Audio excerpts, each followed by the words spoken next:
Okay, folks, welcome back. Welcome, welcome.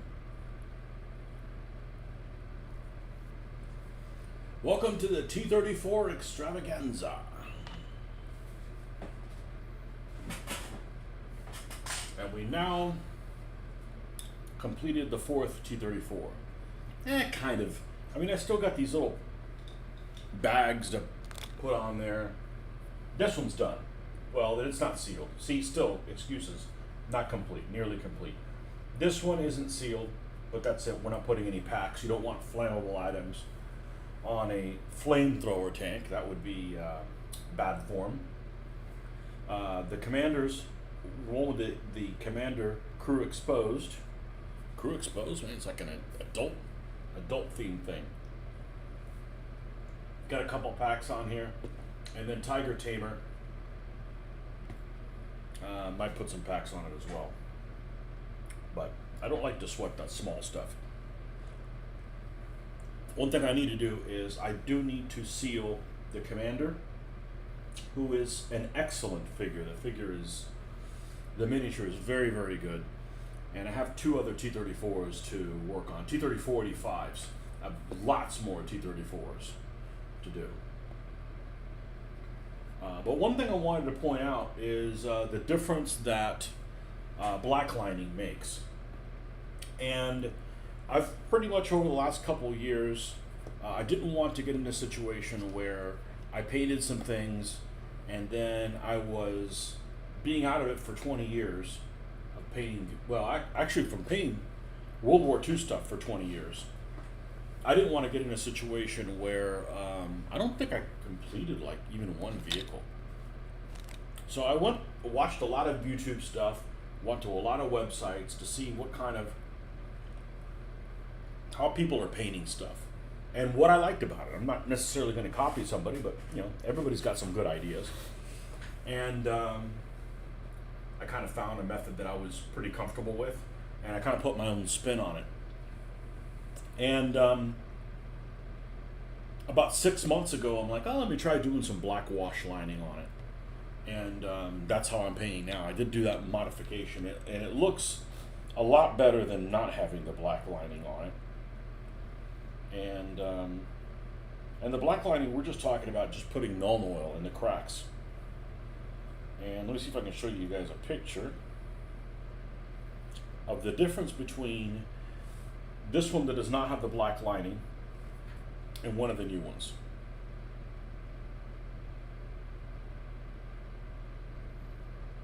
And it is more pronounced in real life.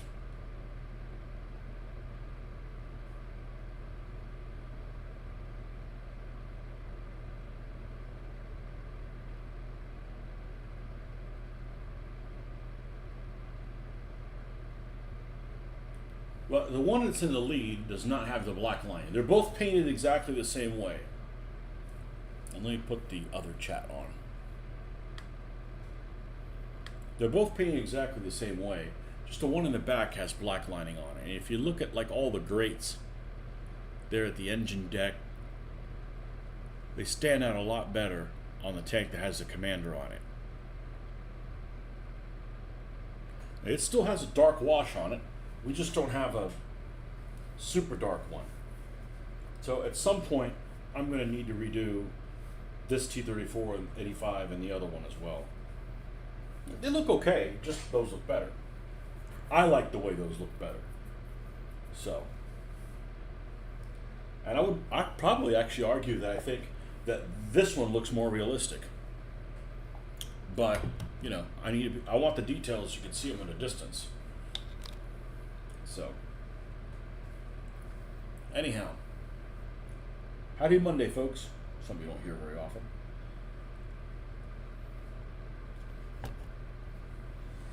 This is going to be an interesting week. I'll try to paint every night until we lose power. If we lose power. Because that storm is just, it's going to be bad. It's going to be bad. It's going to be really bad for a lot of people. The only part of good news is it's been going up and up and up and up and up and up in speed all day. And this last update between 5 p.m. and 8 p.m. it didn't go up. You know, it can only go up so much more. It's already at 180 miles an hour. That's going to level a lot of stuff. So we'll just see. We are not exactly in the path of it. I mean, they give you a cone where the eye could go through there, and if it went all the way to the north, it would go over me. The extreme north. So it's not likely to happen. I'm not saying it won't happen. I'm just saying it's, you know, not likely to happen. But I hadn't seen a storm ever strengthen this fast, especially with this much of a head start. It's still going to be over water another 2 days. So, and it's already at 180 miles an hour. Like, what's next? 200? You know? So, it's going to be bad.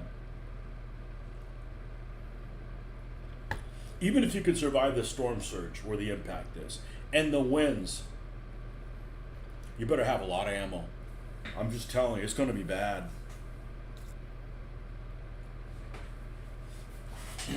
There's going to be some serious unrest. So, I went last night. I was planning on coming back on last night and painting some more T-34s. I couldn't. About 4 o'clock last night, I got the call from the daughter saying, "Hey, we need to evacuate by." She's in St. Petersburg. We need to evacuate the college by noon today. I was like, "Well, traffic's only going to get worse." So we hopped in the car and drove down there to get her.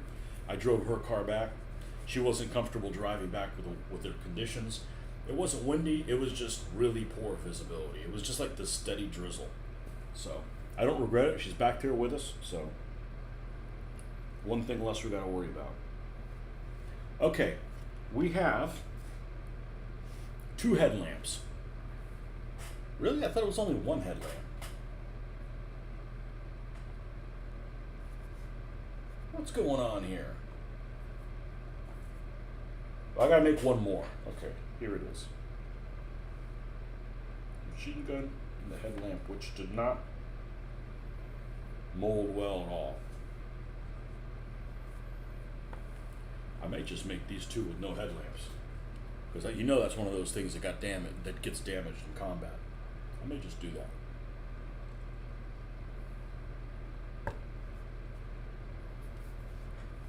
This didn't mold properly. It's probably the worst mold that I have of all of them. It's just kind of a funky shape, and it's hard to get back in there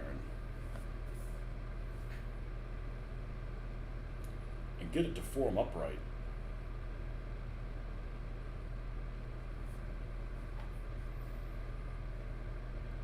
No, I don't feel like mixing up green stuff. So we're going to paint this black, and then we're going to move on. Onward!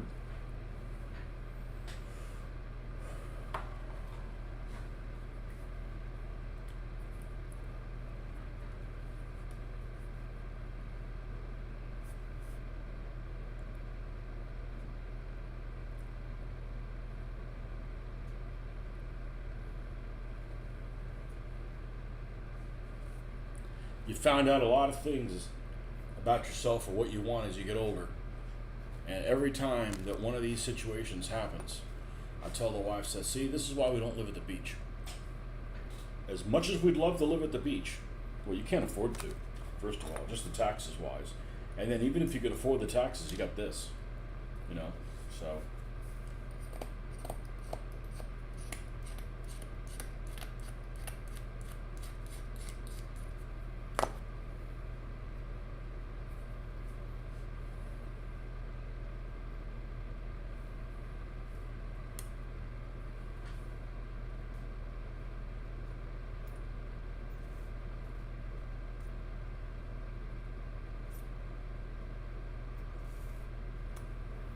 I just feel like this is empty. Well, I hope some of you guys come on here and interact with me, or I'm going to have a hard time staying on task.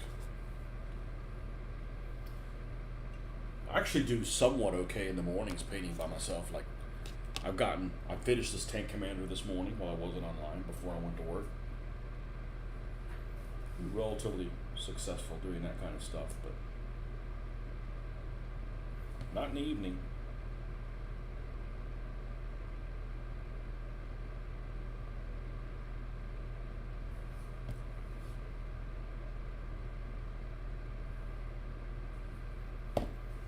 Okay, and what else is block base? Nothing, just maybe a little bit of the underside of this that we're showing.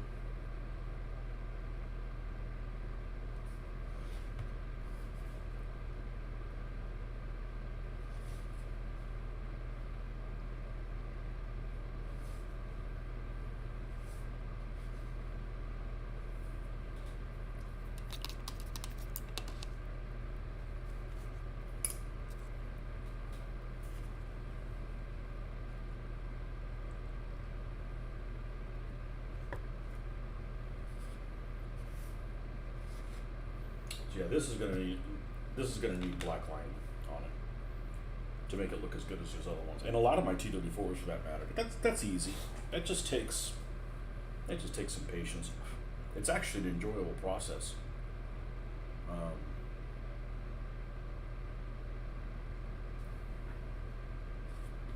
And we need to seal that commander.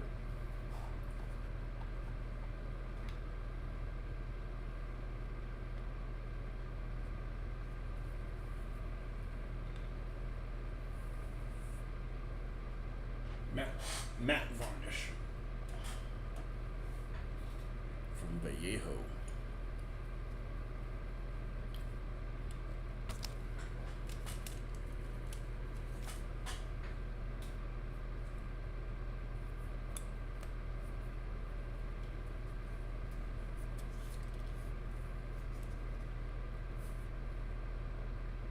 Yeah, I didn't want my daughter driving back.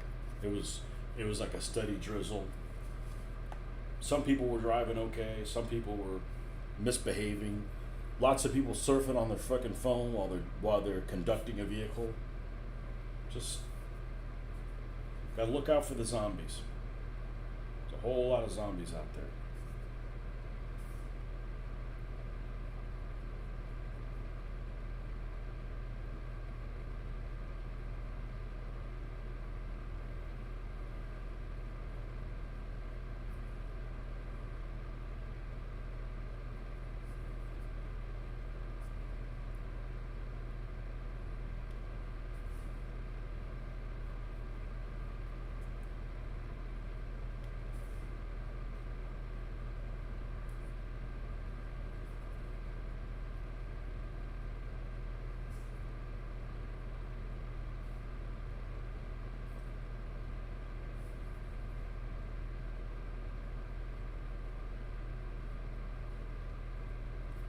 Okay, we'll let Yuri dry here. Tank Commander Yuri.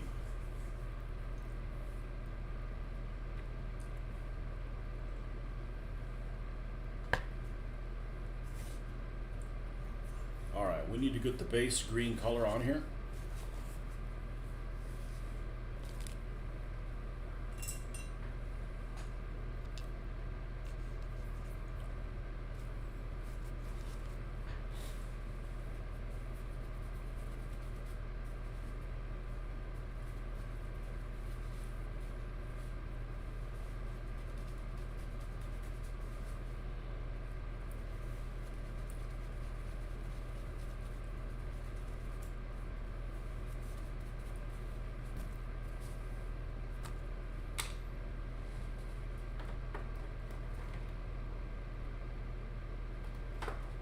Where is the 4BO Russian green? Here it is.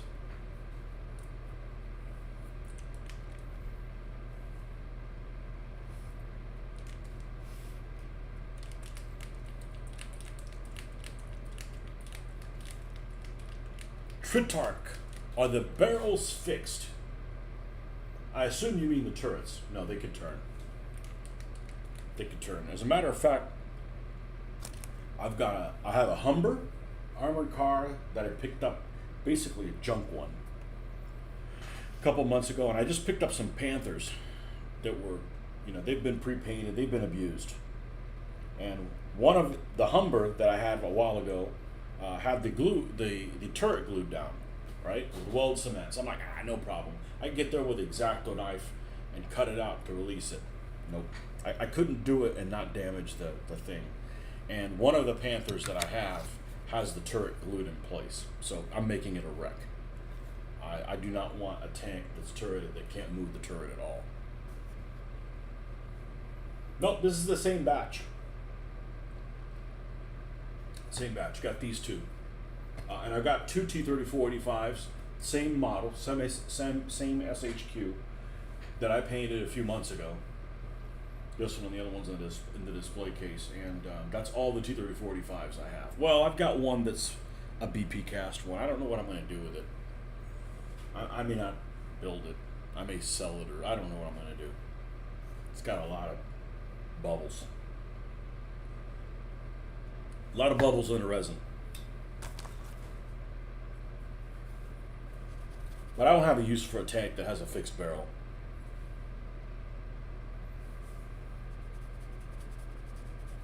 It's one thing to have a figure that's stuck on the top of the turret, and you put a marker that's buttoned up, but it still has the figure on there, right? You can unsee that, but having a turret that's facing a different direction, and you have to use a counter to show which way it's facing, that's a little bit too much like Advanced Squad Leader. Thought it was the batch with the barrels missing. The T-34s, fortunately, are not missing any barrels. Oh, yeah, well, I mean, it depends how far back you go. I did several of these were missing barrels, and they're all fixed. I thought you meant the ones I got recently, which were a couple Panthers. Yes, these were missing all kinds of stuff. They were missing barrels. Well, I had the barrels. They were just broken off on some of them, and I didn't have any hatches. They were basically like in this big cardboard box, and he's like, was trying to sell them, and you had to put them in pieces. And when I finally decided, well, let me just go get the whole damn thing, I actually put together and said, well, how many whole tanks does he have there? And he had all of the pieces for all of the vehicles, save some of the machine gun things, like things that you had to add on to the actual model. He didn't have those on many of them, so I had to make them out of green stuff. Those were Kraut tanks. You think from last? Yeah, the ones from last week are Kraut tanks. It's a couple Panthers. And I don't think there was any Soviet tank. Well, there was a T-70, but it's actually in okay shape. It just needs to be painted and loved. Woo! The ubiquitous yawn. I'm drinking black coffee. I'm still yawning.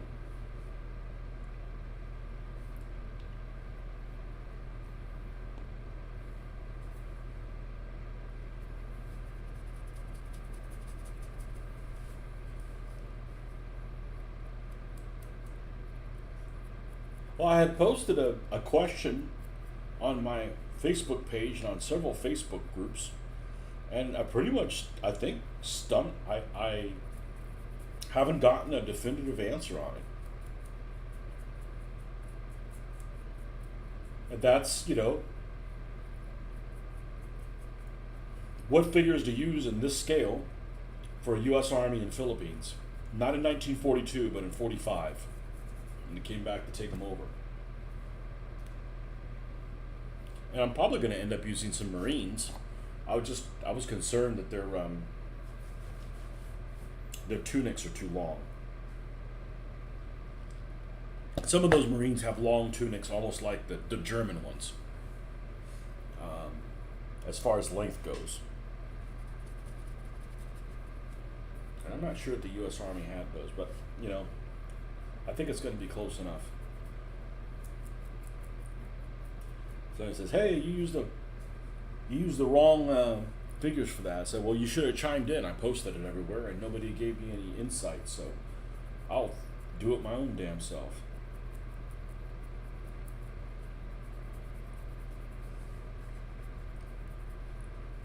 Probably just end up doing Marines. Obviously, we're not going to do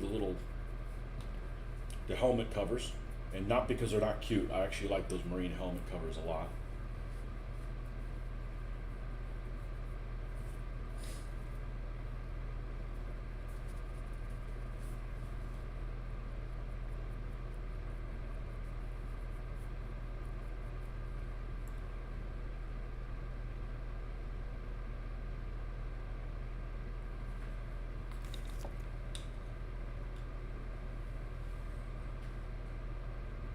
Call me biased, but he always preferred U.S. tanks. Well, that's unusual. Most people prefer the German ones. I mean, I like them all. I like the American tanks only because people have this tendency of making them boring, and if you make them boring, that's your own damn fault. So I like everybody's tanks, to be honest with you. Soviets have the same problem. Oh, boy, just paint them green and launch them at your enemy. Oh, nobody's gonna want to paint a tank that has no personality.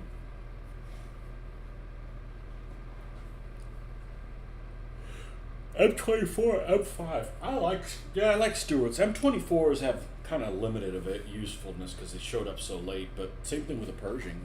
They're good looking vehicles. I like torsion, or I like the torsion suspension the best. The way it looks the best.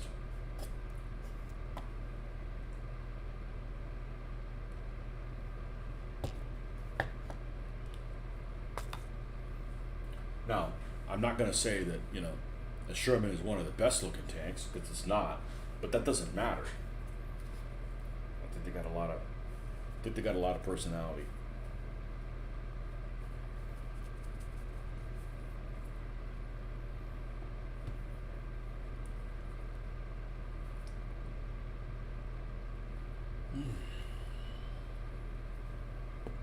How could I be drinking this full strength coffee and yawning?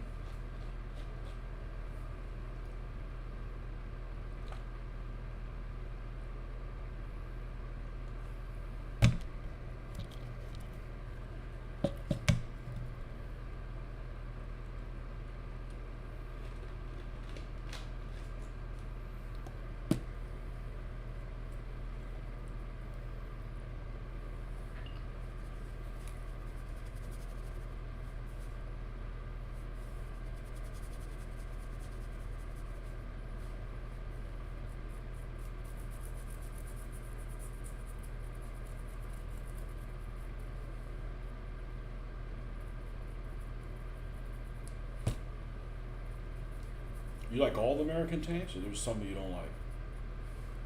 I like them all. I just don't like that stupid duck truck. I think those are ugly as shit. I think there's no saving those things.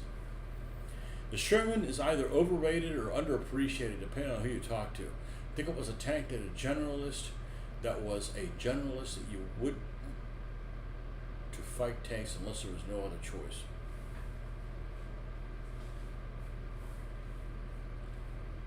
Yeah.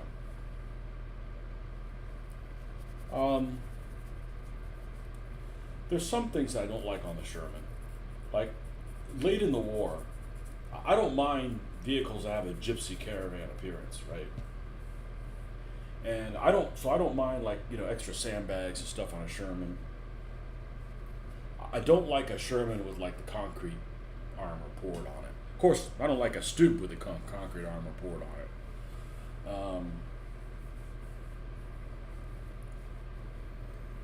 What else? They're just different spins on different things. I don't like late war British vehicles. I won't have any that'll have a white star on them. I don't put white stars on anything other than American stuff. It obfuscates things.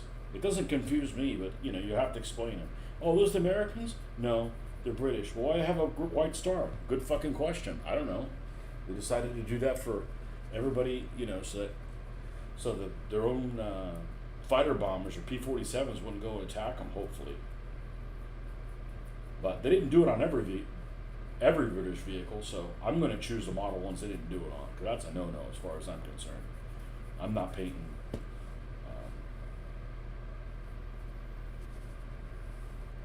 I'm not painting that shit on. on my British vehicles. White star on the back of the engine deck. Looks dumb.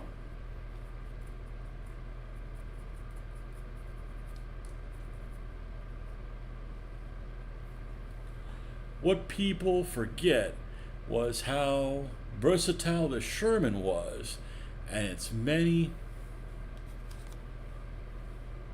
variants that were used even after the war. I don't think I don't know that I've ever heard of somebody that overrated the Sherman. Um, Probably the worst thing about the Sherman is that it was a very tall vehicle. Um, that's probably the worst thing about it. You could say, oh well, the engines could, they could catch fire and the ammo explode, but that happened to a lot of other vehicles. It's not like that's just a Sherman phenomenon, and it didn't happen in North Africa. It happened when they're facing, you know, Panther barrels and stuff like that. Panther or bigger, Tigers and Panthers. There was a lot of Panthers, so I mean they made as many Panthers as they did Mark IV H's.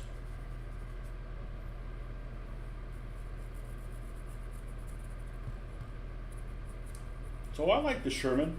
I don't think I grew up liking the Sherman. It's just a little too boring looking, but there's lots of different ways you can paint them and make them look interesting.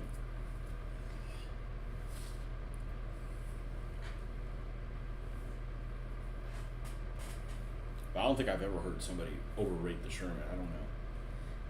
Had lots of stuff that was going for it. They had the running gear on the Sherman, which I'm not a fan of how it looks. It looks very antiquated and ugly. But I'm not talking HVSS. I'm just talking about the regular. I guess it's VVSS. I don't know. Those. Shit, I don't know what I was saying.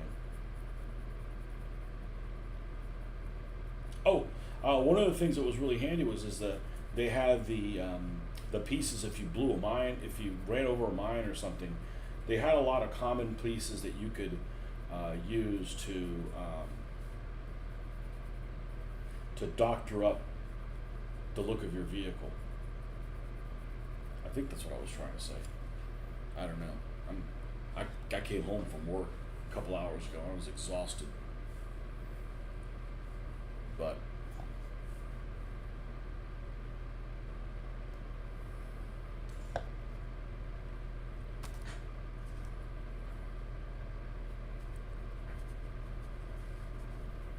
yeah, I'm not a Sherman hater.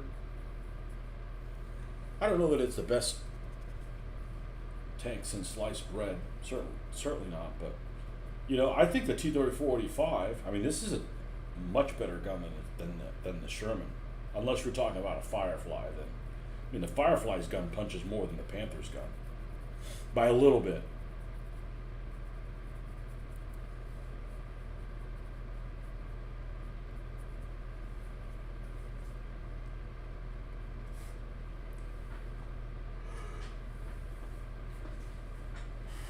You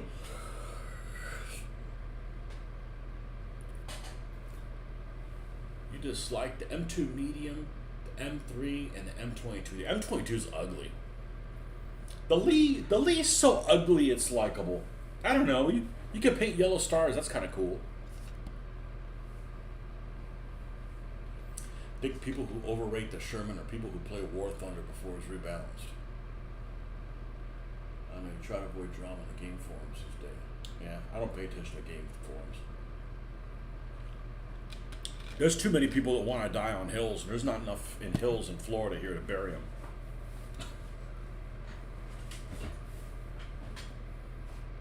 Yeah, I play those games, but I do them as an inspiration. I got the one I like the best is the ship one.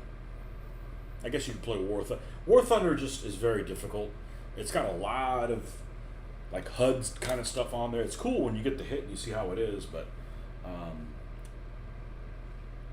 World of Warships is the one I play the most. It's just easy. You go in there. It seems less hokey than the tanks, and there's definitely hokey stuff to it. There's I don't know. You know, when you start a game and you're in a tank and you have to get to a certain point, it's just like, it's annoying. When you get in a ship, it's like you get to cruise around and stuff. I don't know. It just seems more mobile, you know?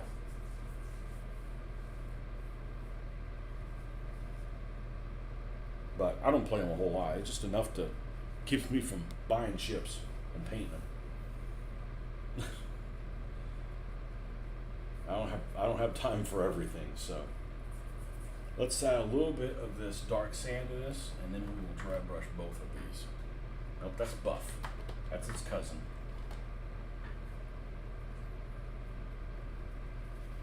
Now, I'm not. Too many people get on those forums and just want to argue with people. I'm not interested in arguing with people. I'm not interested in having Facebook friends that every time I bring something up, they want to naysay what I say. I got this one guy. Actually, I know a couple people.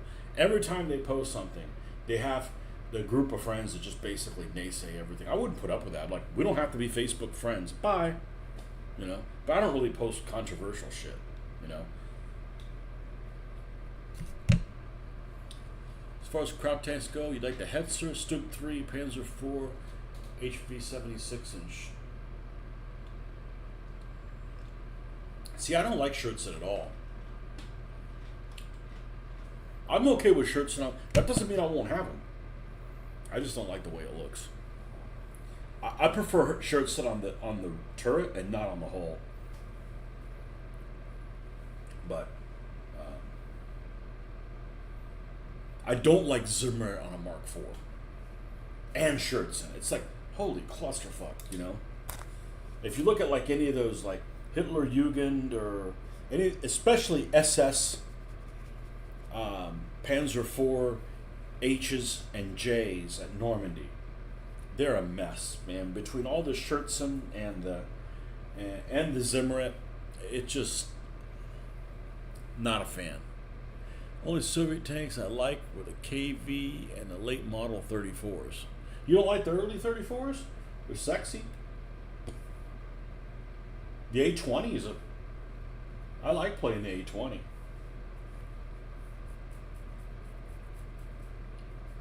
Are we talking in real life, or are you talking about playing in those games?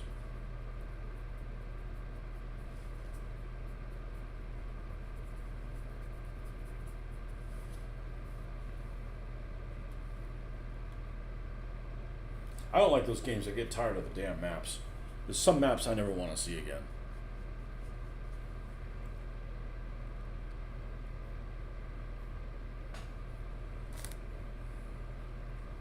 Turks look tiny. Yeah. I would bring up the JS5, but they showed up very late in the war. You mean the threes?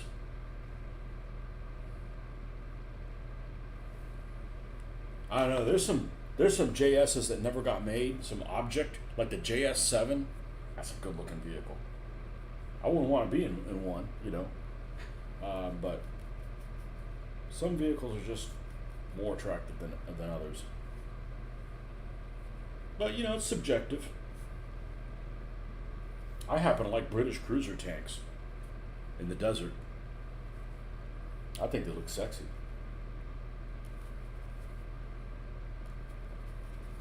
Expectually?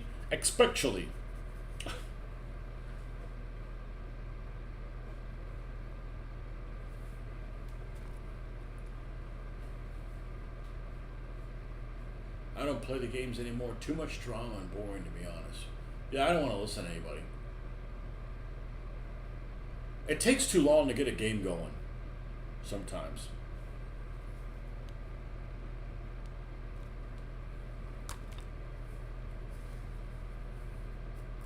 Yeah, it used to be. I remember I was on this game and people getting fucking angry and wanting to tell you what to do and want to tell you what to do, and then they're not a team player either. Run off and do something else. End up dealing with a freaking 7-year-old that won't shut up. My mittens. I gotta find my mittens. My mittens. I gotta find my mittens. I'm like, what the hell, man? Like, give the kid more Ritalin, or a spanking, or a atomic wedgie, or something. Chill the fuck out, dude.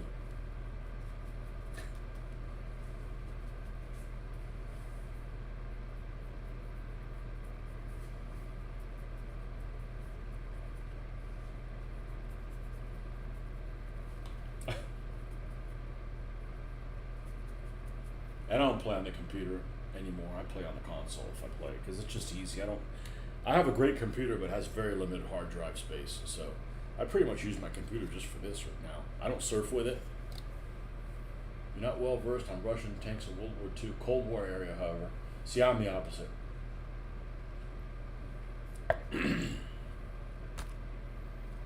I'm the opposite. Why? Because I'm not ignorant of Cold War stuff. Just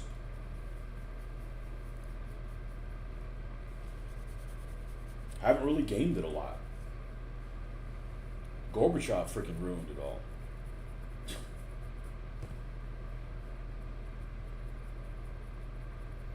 What are some of your favorite modern tanks? I like the Chieftain. I think the Chieftain is a very attractive vehicle. The thing about modern is you've got that 3-color camouflage scheme that, like the I don't know if the Abrams still use that in Germany, but the Abrams would use them and the Leopards would use them, and it's just like this generic 3-color. It's overall some kind of like green color, and then you've got red, brown, and black, and it's like everybody's painting the same way. It's like, okay, well, that's not any fun. That's not very individual, yeah.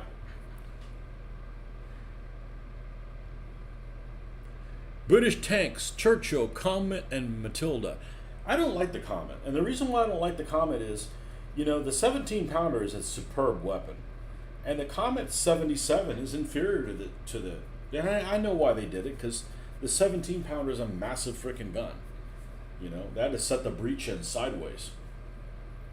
So just to get it in there. Matilda, I like the Matilda. I like the Matilda a lot. The Matilda 2. The Matilda 1 is ugly as shit.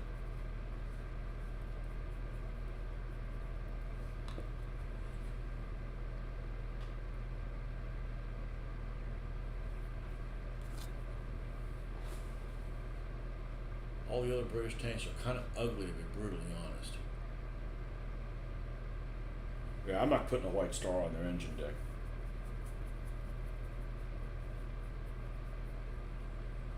Modern tanks, in this exact order. Okay, we've thought about this before.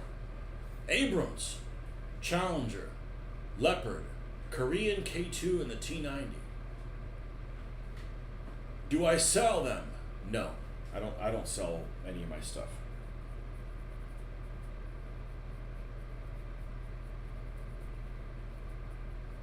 I don't need the money, and I need them to play a game, so I don't sell them.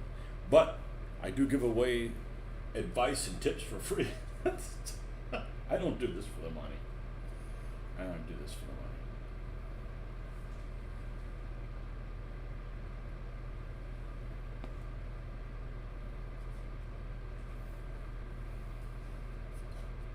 And nobody plays the scale anyways. Just me and a couple other dudes, that's it. Because we're old at heart.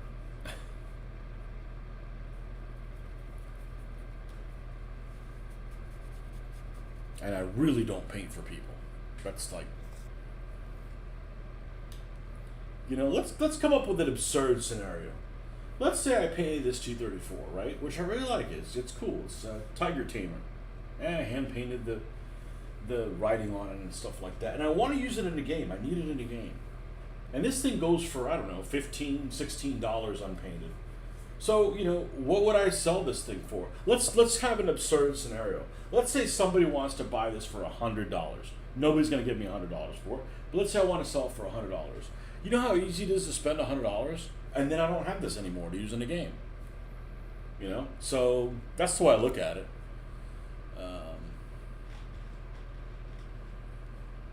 Thank you. You need advices. Just stick with it, man. Leopard A4 with a flat-sided turret has its own charm, but the sloped turret cheeks of the later A5 now look sleek and badass. I don't like that they have that stupid camouflage scheme with the green and the black, and the Abrams have it as well. It's like, dude, just have some originality. So I like a Chieftain with just like the black on it, like the black swirls. You want to make underwater dioramas mostly, but maybe I can also make world of ship diorama too. I don't know. I'm scared of you doing water.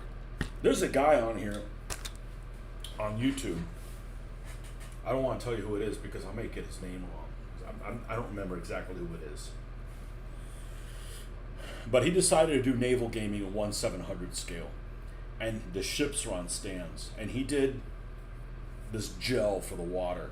And it looks freaking really good. And it looks like it's probably easy to do. You just got to just jump in. But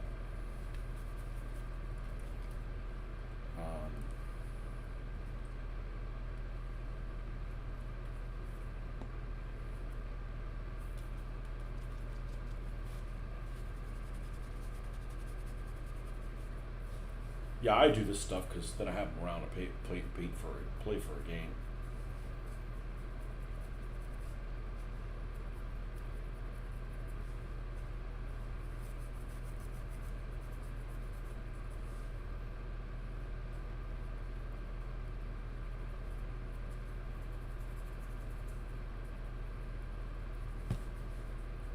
You said underwater diorama, and I started thinking, oh, like the fight scene in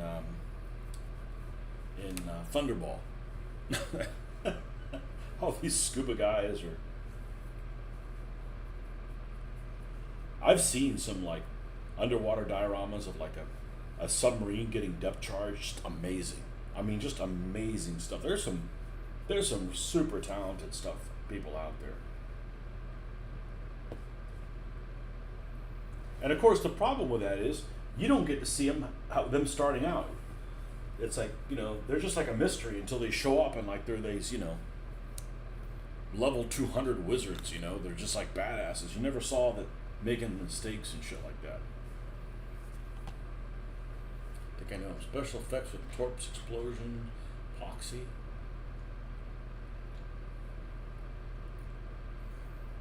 World of Warships. I play that. It's hokey. There's lots of things that are hokey about it. The hokiest thing about it is that these people go in and they point their nose at the enemy. So you show up with, say, the Bismarck or something. You show up with a ship that's has even armament front and back, right? Say it's got 8 guns, 2 turrets forwards, 2 turrets back, 4 to the front, 4 to the back. You go broadside. That's what you do in real life. You want to get as many guns to bear on your enemy and shower them with lead. Not in World of Warships. And I've looked at I don't play that way because it's fucking stupid and it's illogical. And I just play to have fun, Oh, you got to point your enemy. Wait, I'm giving up firing half of my fucking shit, half of my guns. Now, if you had 2 people playing one ship, all right, and let's say you have like the Bismarck or something like that, a Zara class heavy cruiser or something like that, and you could fire in both directions. And you have like maybe one guy's firing 2 turrets towards this target. There's another target behind you, and that person could be firing the 2. But no, you got to aim. You can only engage like one target at one time, with the main armament. So if you're only firing with half of them, the other 2 are like dormant. You're mainly a cruiser player. I like everything. No situational awareness from people who play World of Warships. Yeah.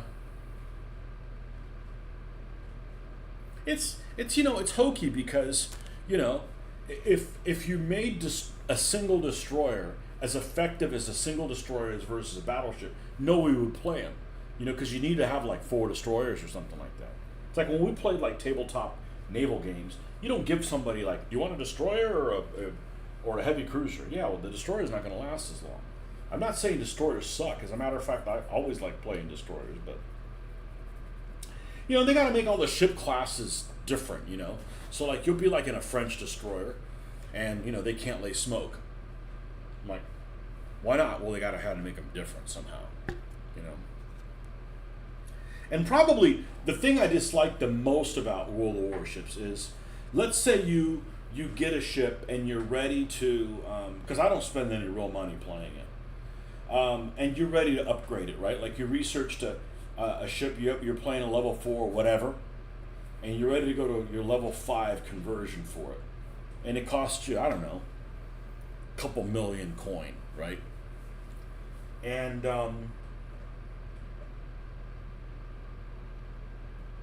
It doesn't matter whether it's a destroyer or a battleship.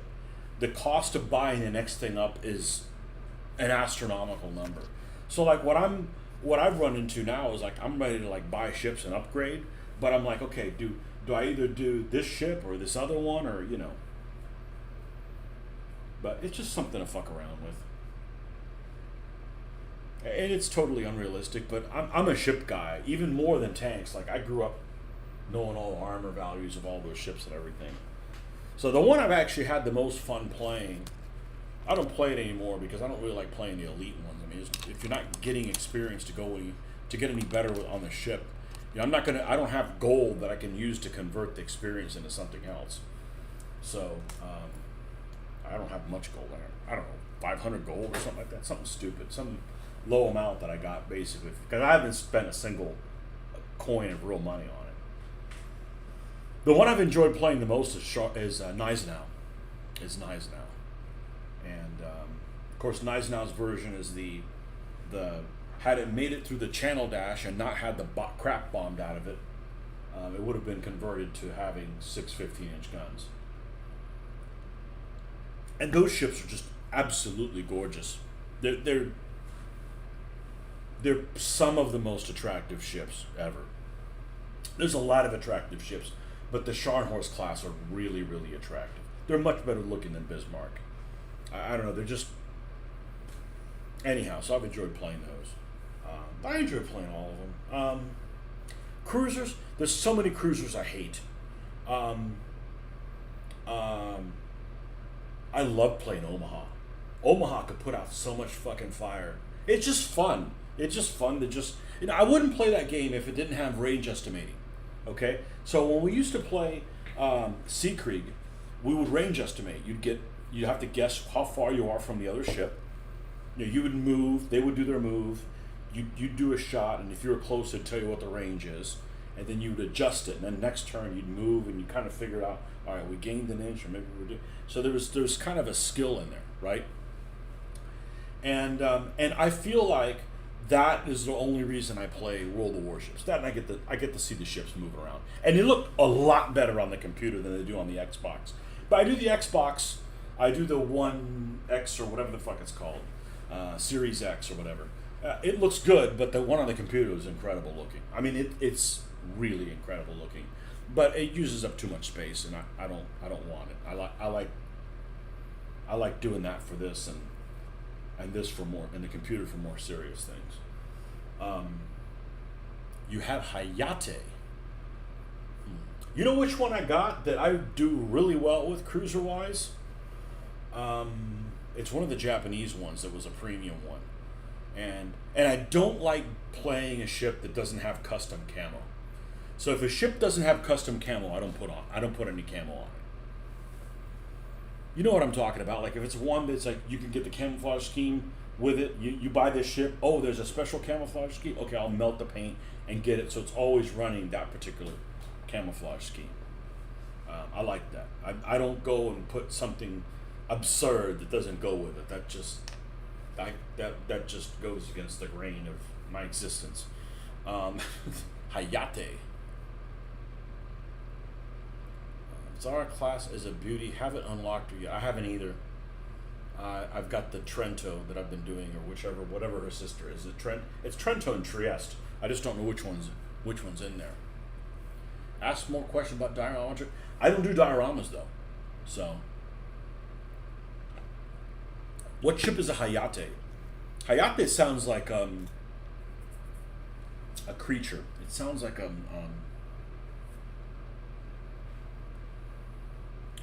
am I thinking of?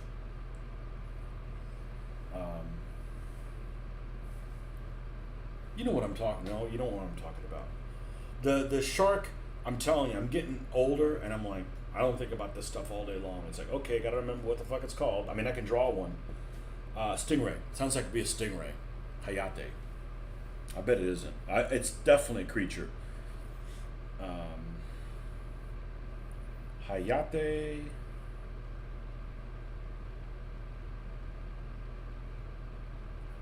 Oh, by the way, I play World of Warships Legends. I don't know if there's different ones. Oh, it's a level 8? Oh, dear God. Oh, it's a destroyer. It looks like a Kagero or something like that, a Kagero or Yagumo class. Yeah, what's the name of that? What's the name of that Japanese light cruiser that I do really well with? It's got an ugly green camouflage on it. It's not Oyoto. It's World of Warships Legends. It's like almost every time I use that ship, we win. And it's not because of me. I mean, I just play it better, you know. And World of Warships Legend, Japanese light cruiser. It's a ship that wasn't actually built. I mean, they made a Nagano. This is almost like a super Nagano. Gokaze. Gokaze. Yeah, I do really well with Gokaze. I'm having a real hard time with the ships that just the turrets take for fucking ever to turn. Oh my god, you have to say like a prayer to every deity. You know, it's just they take forever.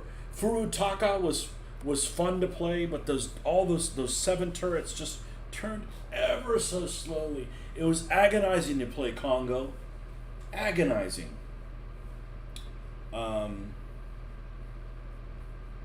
Yeah. Hey Mark, hey, we're talking about Hayate means ghost.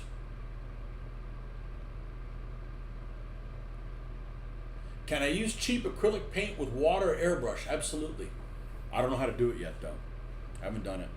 I've learned I am not an airbrush expert, but I am compared to a year ago. I have increased in leaps and bounds. You're grinding through Japanese curves. Well, finally some people that play that. It's just a fun thing to do, you know. It's just something to do. The British cruisers, Emerald sucked. The fact that it has only AP. And it's funny because in real life, like I love playing British cruisers in real life, in you know simulations, but yeah, I hate playing them in that. And the British destroyers are like my favorite, but they're not very good. Farragut's pretty badass. You know, I like playing everybody's stuff. You know, one ship that seems to be pretty good is the Russian battleship, Peter the Great, Pyotr Veliki. That thing has a lot of armor, but it's slow as shit. And it's like if you blow somebody up or you knock somebody down and you got to go switch targets, it's like, oh boy, here we go. You know, but it's something to do. It's free, so you know. Minotaur is great.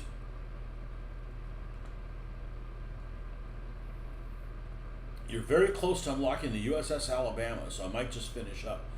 The USS Alabama, at least on the console, is a premium ship. You know which one I want to get? Florida, obviously.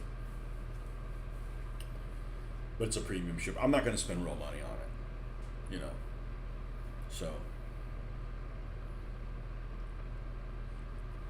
I got Bismarck finally, just for the sake of doing Bismarck, but then had no coin left over to like do any of the upgrades. So I've got like I think it comes with like 3 upgrades, and I've done 2 of them.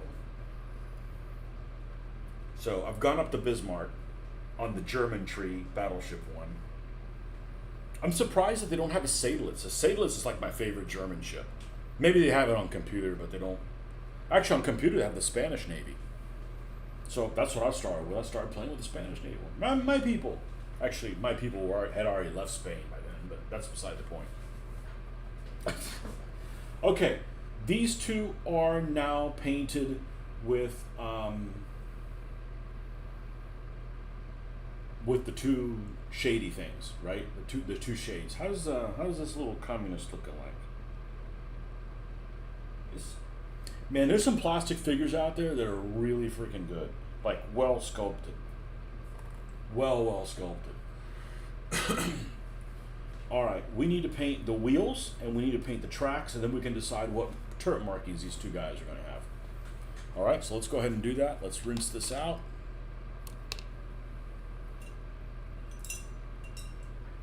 but I don't spend any real money on it because then I can walk away from it, right?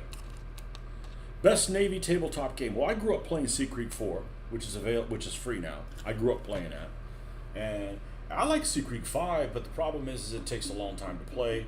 So my only opportunity to play would be at a convention, and you have unfinished games. So you're not.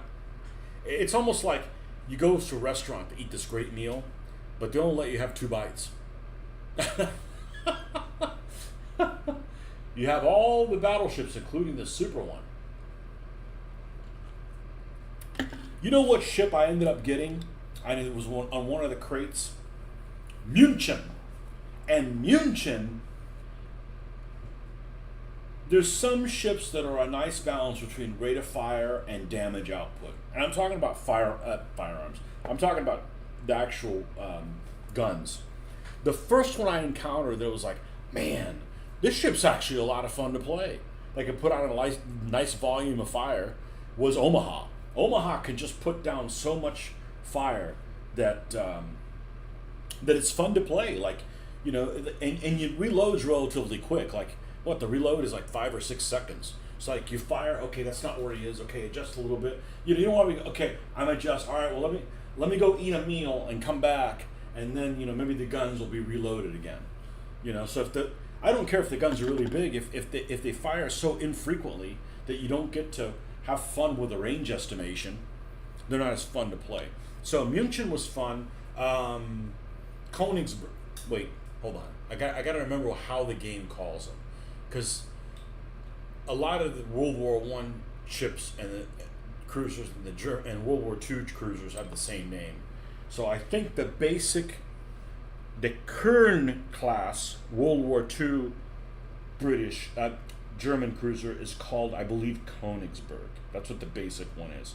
It was Köln, Karlsruhe, and Königsberg, the World War II ones, and but the Karlsruhe one is actually the World War I one, at least in the one you get for free. But anyways, the World War II version of the Königsberg, that one I really noticed a difference on that, and the fucking turrets go. I think the X turret turns at 360, so you can get these really narrow angles and shit like that. I think the game is a little. Realistic wise, HE does way too much damage compared to AP. The real life, they're not firing HE at another ship unless that's the only choice you have. You want to penetrate the. You want to penetrate the actual ship in real life, if you can. And there's things, like they allow you to use whatever you want. British cruisers, the 8-inch cruisers only had semi-armor piercing and high explosive. The 6-inch cruisers only had common, so basically would be instead of nose fused high explosive, it's base fused high explosive. So it penetrates very little, but it can, and then it has a big bang. But it's just a fun game to you get to look at your ships and move them around. It's just something to do.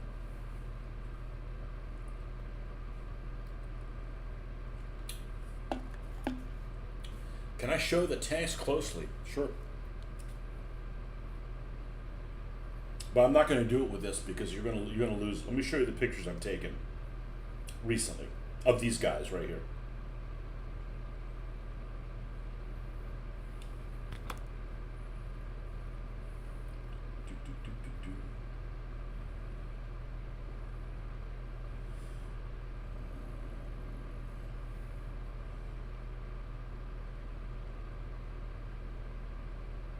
Here's one that shows the tank commander on here.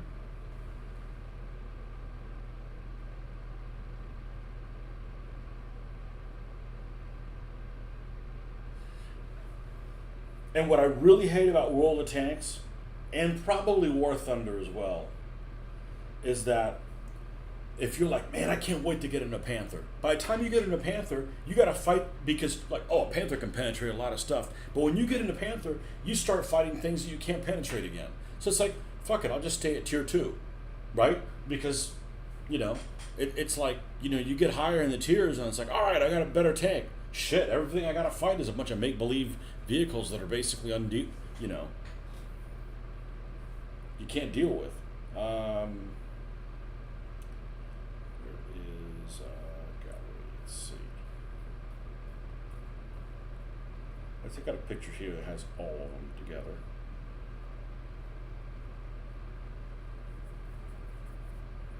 Yeah, here's one. Here's the one that has a group of 4 with hand painted markings, which is easy as shit to do. Just takes patience.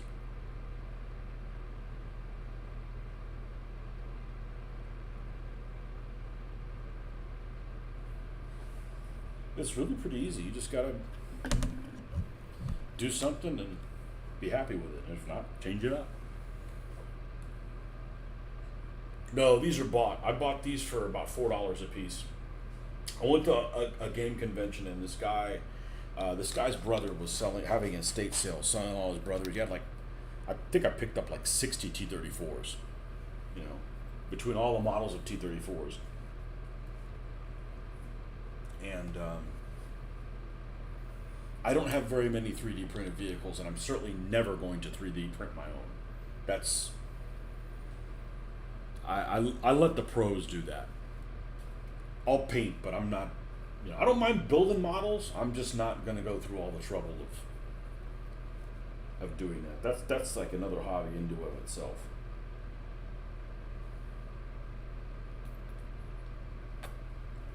All right, this is going to be. We'll do the road wheels first on all these guys.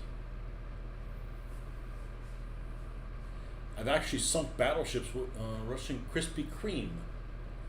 Russian Krispy Kreme. What's a Russian Krispy Kreme? There's a Russian, is it Svetlana, that has a shitload of guns on it. I mean, just like freaking 6 guns, or 6 or 7 guns on each side. Like, holy smokes.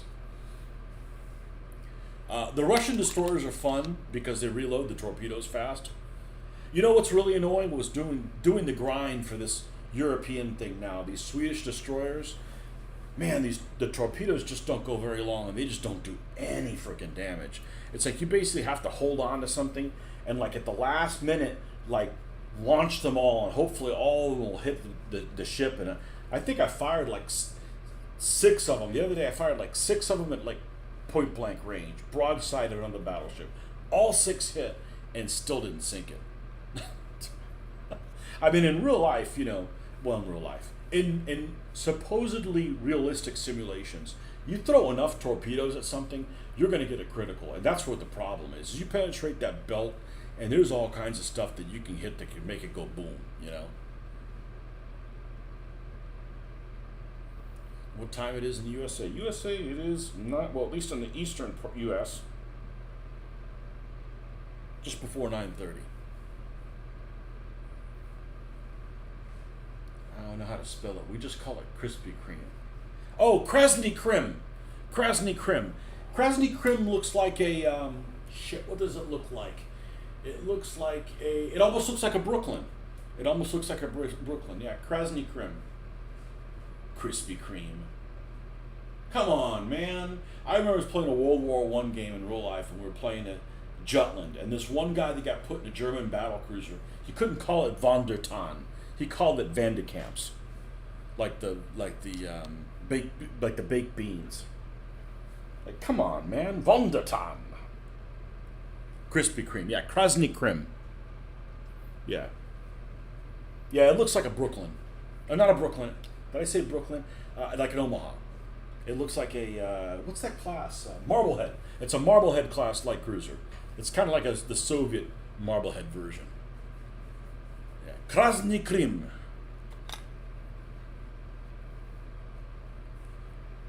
Yeah, the make-believe tanks actually bother me more than the make-believe ships, because I don't know. But talking about modern tanks, you know which modern tank I think is really cool? The M103. Oh. Yeah, big old joker. It's like an M60 on cocaine. It's like a PCP carrying. Because if I was ever going to play modern combat again, that's what I want to do. I'd want to do like a Fulda Gap type of scenario in like 1959. You know, like late Eisenhower or early Kennedy. Because at that time period, the U.S., you still had light tanks, mediums, and heavies. And I know, it's more practical to have a main battle tank. But that's no fun. It's fun to have all kinds of different nuances, you know. So you could have like a Walker Bulldog and, you know, like an M48 or an M47 and the M103s for the heavies. And you could do the same thing with the Soviets. The Soviets would have, let's see, what would they have? They would probably have their M47 equivalent would be like a T55. And then their heavies would be a T10, maybe. God, I think those are slower than dirt. Yeah, they're all streamlining, but they're slow. And what would their light tank be? PT-76 maybe?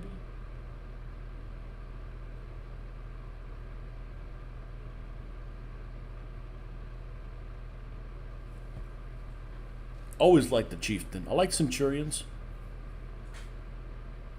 I think the French tanks look good.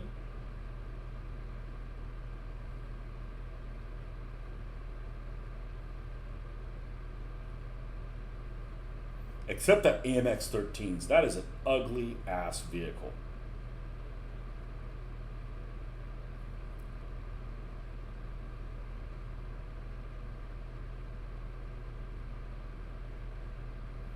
Yeah, I'd like to get a Florida just because.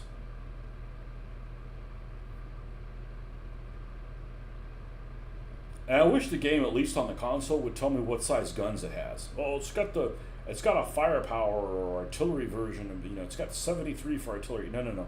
I want to know like what it's supposed to have. And I know like real ships what they have, but like a make-believe thing, like the Florida, I have a feeling it's probably like in Alaska. It probably has 12-inch guns or something like that.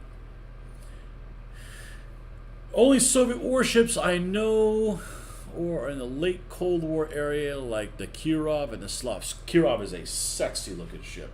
It might be a piece of crap, but it looks badass. I don't know anything before Cold War. I don't know much as far as Soviet hardware goes. Well, they made a shitload of those Sverdlovs. It was like their heavy cruiser that they made in the 50s. They made like, I don't know, 15 or 16 of them.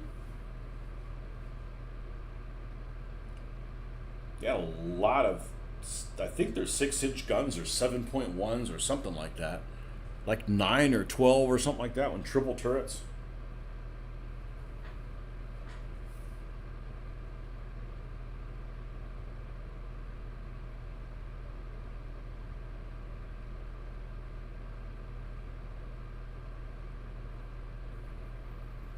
Yeah, the Russian names are fun to say. Like that one that was refurbished one in World War II, October Revolution, Oktyabrskaya Revolutsiya.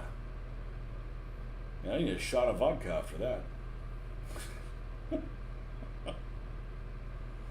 October Revolution.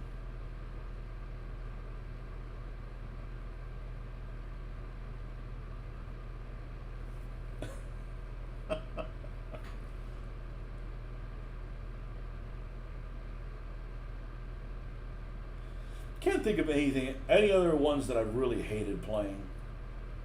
Oh,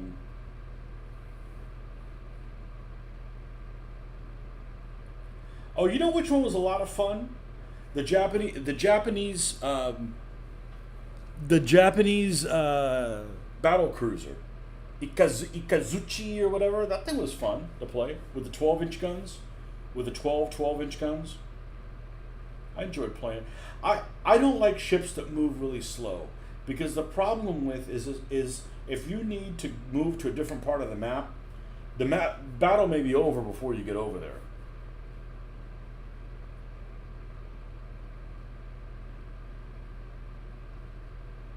So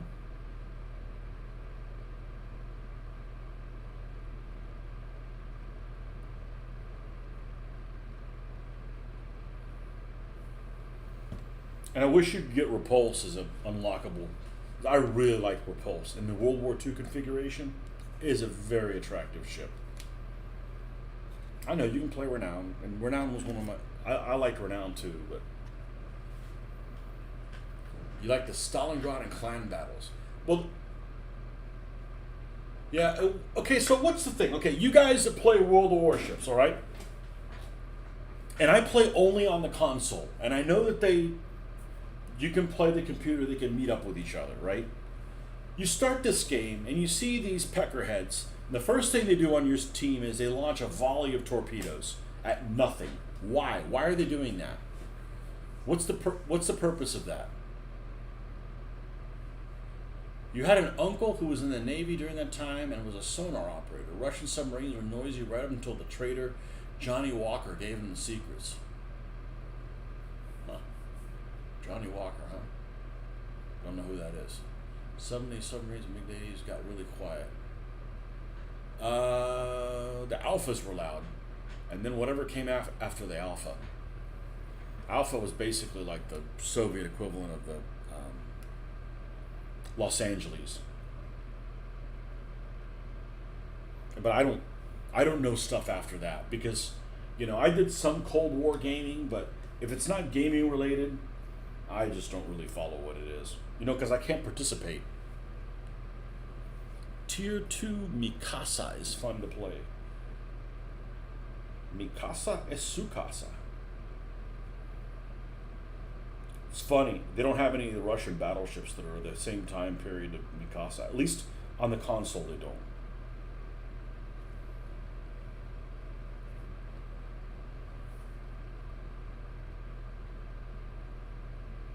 Petropavlovsk. Sadovich. Suvorov. All those that travel halfway around the world to get sunk. Bobieda. All those things.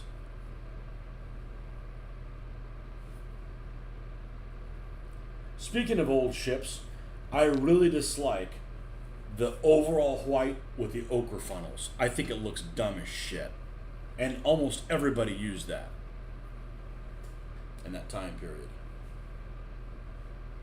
The range is good on torpedoes, make it lucky. I think they fire torpedoes thinking they'll force you to move out of the position. It's dumb and a waste of ammo.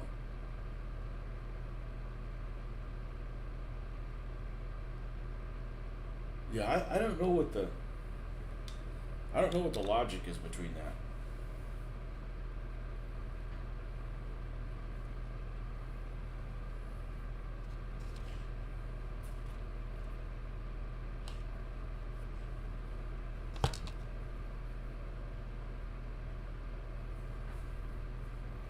What else?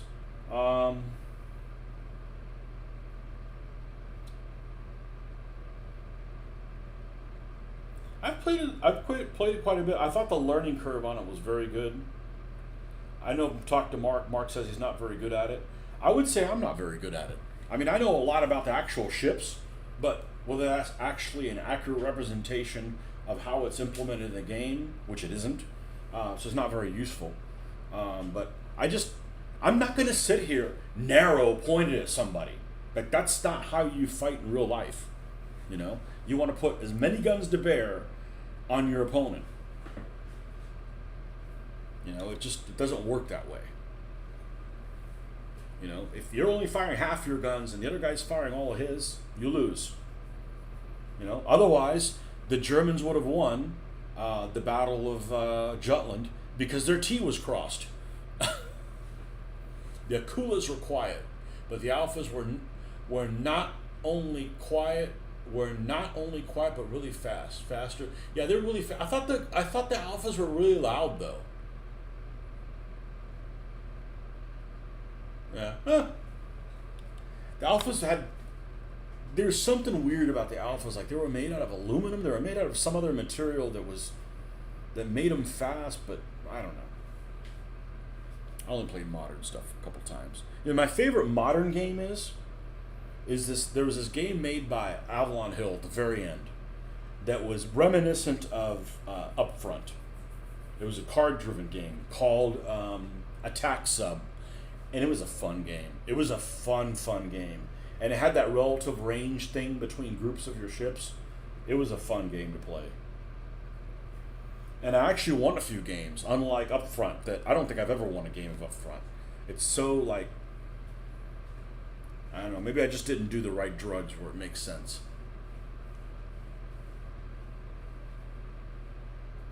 Keep moving and changing angles with your opponent. I don't know. I want all my guns to bear.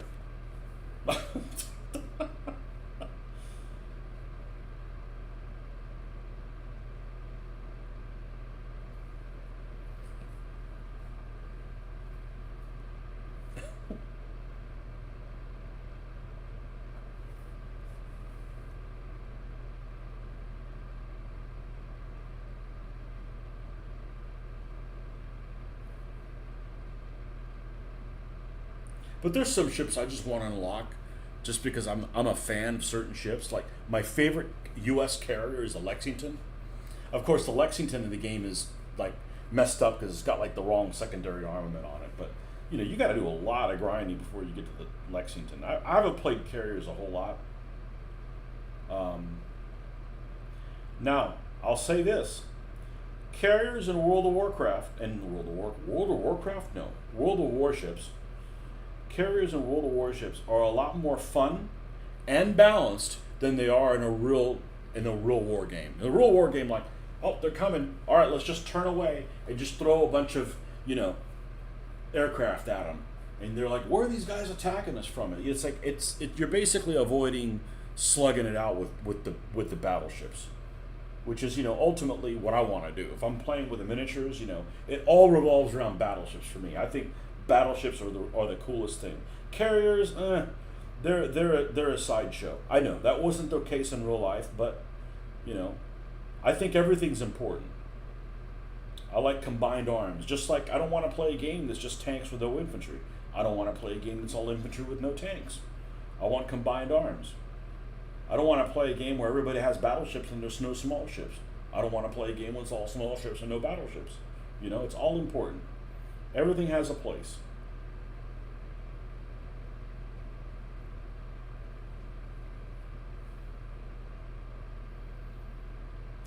Kaiser and König.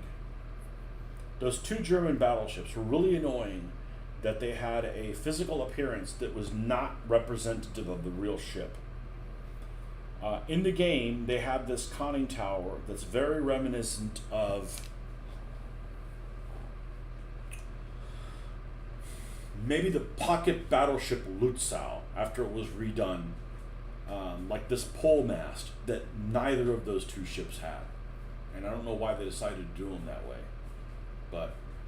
And there's a lot of like there's a lot of British battleships for the First World War that aren't in the console version. Like you can't play Bellerophon or you can't play any of those. Maybe you can if you buy them, but I'm not buying them. The early alphas are noisy, but until after Project 971, which became the cooler, those later versions were quiet. And my uncle who ran acoustic diagnostic and cavitation to identify Soviet said, "Yeah, I don't know anything about the modern stuff after Gorbachev. He just ruined everything. It's no fun gaming."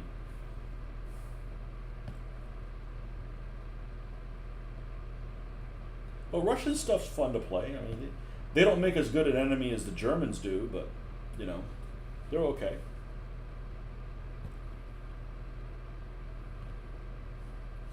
I remember this picture I saw on Facebook. I'm going to go ahead and do the road wheels on this one as well. Well, I'm going to do black stuff that's on here as well. There was this one post that had a picture of a Yak 9 or something like that aircraft, which is a beautiful aircraft. Late war, World War II Soviet aircraft. Yak 9 in the light gray and blue camouflage with big Cyrillic styled numbers on the side. I mean, they're the same numbers, but they're just Cyrillically styled. Really attractive plane.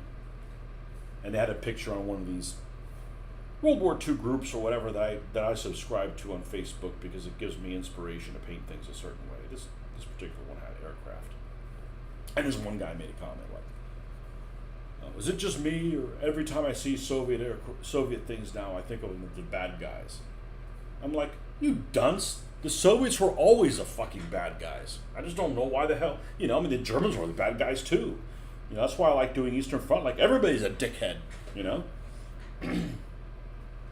But this idea that you thought, oh, the Soviets were just fighting for equality. Yeah, sending everybody to the freaking prison camp. Like, no, they were always the bad guys. Remember, they teamed up with the Germans to screw the Poles in the middle, and the Baltic countries and all that stuff.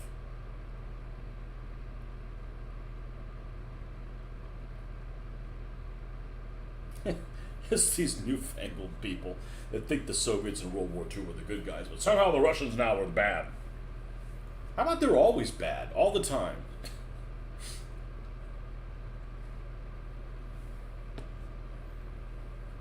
I still play them. They're fun to play. But my Russians will always have a drinking problem. They are not 3D printed. These are actually by a company. They're 1/76 scale. These T-34-85s are all by a company called SHQ. They're all white metal. And you'll probably get a kick out of this because I kind of know how you work a little bit. I don't mean that in a bad way. But the hull is one piece, right? Obviously, you've got these little accoutrements you have to glue on there, like the fuel things on here. But the hull is one piece. It's hollow. It has two pieces of the running gear. The running gear attaches here. I used epoxy, thank goodness, to attach all this stuff. You would think, oh, okay, it has the flat side, and it'll just attach to the slab, right? And you could just either super glue it to the side or use epoxy, and it would be fine sitting on there. Oh, no. This running gear here only attaches to this in a little part of the track that connects here. That like if you sit it on there, it doesn't sit up against the piece. So imagine the hole's like you have this track that's here, and if you push it all the way up against the hull, it doesn't touch anywhere, other than in one little spot here and one little spot here. The idler wheel, because the Russians are backwards. The idler wheel and the drive sprocket do not connect. There's actually a gap. Let me see if I can show that to you. There's actually, I gotta take it. This is better. Take a picture of this. There's actually a gap. Oops. New picture. Let's see if I can. Let me take two pictures.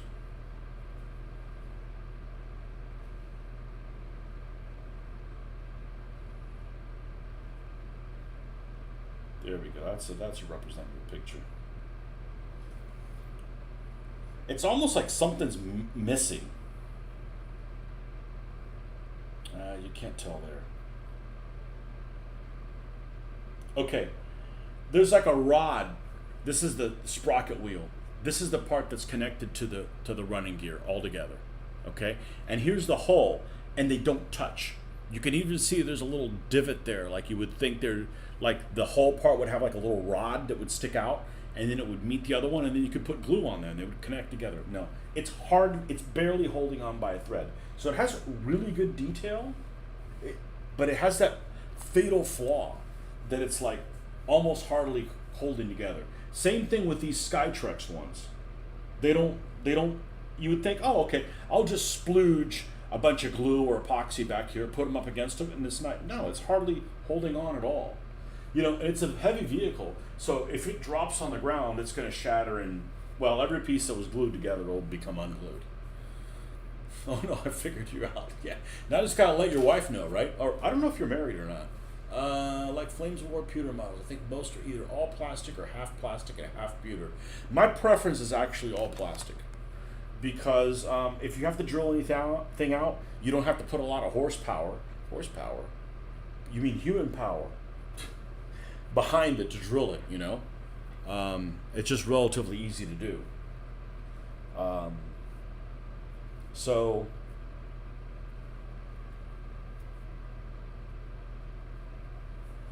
And die cast are nice, but you got to drill out an antenna on a die cast vehicle.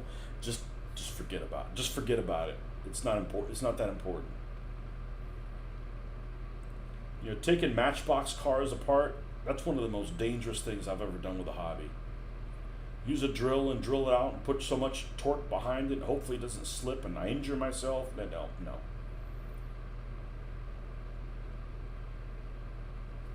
Not a fan of all that.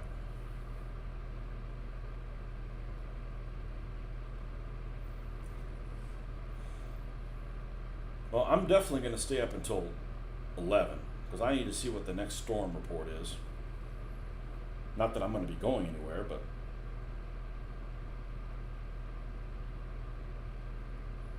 like I said, if you look at the projected thing, and if the storm takes the most northernmost part of the core all the way up against the edge, it would probably be really close to where I live. But so it's not likely. It's not likely that I'm going to be in a high impact area for the storm. That doesn't mean we're not going to lose power, but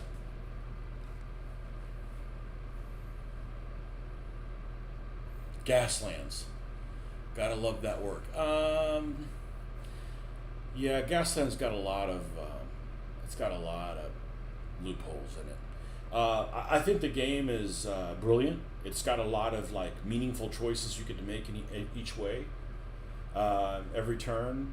I think that the storyline the fluff behind the story is stupid, but you don't have to. You can create your own fluff. I mean, I think the Martian thing is dumb as fuck.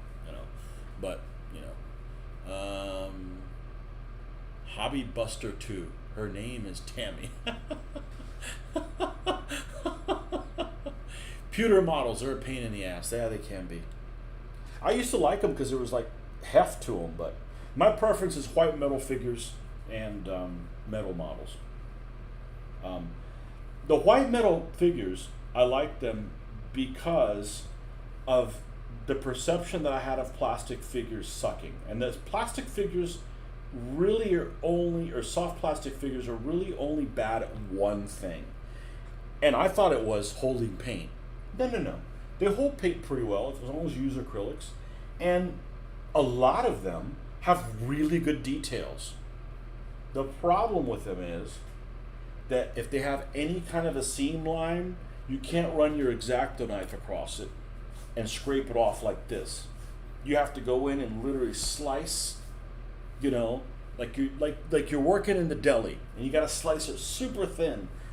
It's just really time consuming. You scrape it like this, they get fuzzy. It's the weirdest thing. And maybe some of you guys have known that forever, but I just recently discovered that in the last 2 years. I just figured, I'll just scrape that stuff. Oh, you can't do that. It behaves it's like putting water in oil. It just doesn't behave. It doesn't behave like you would think it would be. But I prefer the white metal figures and the plastic vehicles. The thing about plastic vehicles that makes them good is if you use them in plastic, and it's plastic that works with the weld cement. You can use weld cement, you can use super glue, you can use epoxy. You have lots of tools. If you have resin, you can't use the weld cement. It doesn't work. So I'd rather have access to, different kind of stuff. If you're using stuff like these that have a lot of gap, I really only want to use epoxy because it's thick and it's gap filling and it needs that because these don't fit together really well. They actually fit together fine. They just don't sit up against each other, if that makes any sense. It's almost like I have to glue them with like epoxy caulk so that there's some gap filling in there. You'll argue Games Workshop's fine cast or fine crap, as I like to call it, is worse than pewter. Material is too soft to work with and the details are ass. That was a scam if there is one by Games Workshop. Yeah, Games Workshop has done a lot of things really well. And then it's almost like, well, that's going well. So how do we cut corners? Well, let's raise our prices and make things shittier. And that's the problem I have with them. The original paints are superb. Absolutely superb. The paints that came after these were terrible. I don't have a single one of them left. They all died. The new ones, they're okay. They're not as good as these, but I still use them. Their metallics are good. I like the Citadel metallics. a lot for acrylics. I just don't like that. Hey, we made this great product. Cool, let's make it shittier. Why? Make a good fucking product. If you have to go up on your prices, you got to go up on your prices. But don't go up on your prices and then make a shittier product and give less of it. It's like now you're just being greedy, you know? I don't know what Finecast is. But see, I don't like Games Workshop's, they do theme stuff that I'm not interested in. You know, I'm not interested in science fiction. I'm not interested in fantasy. I'm not interested in their fluff. You know, you got into Warhammer a few years ago. There are better alternatives out there. Yeah. Well, you know, the biggest problem with that kind of stuff is like, you got to play it this way, and we're redesigning the rules. Why? Because you want to sell more rule books? And it's not just cost. Like, all right, now I'm confused. I got to undo these. I got to undo what I know and relearn shit. Like, I already have a job that is a pain in the ass. I don't need my hobby to be that way too.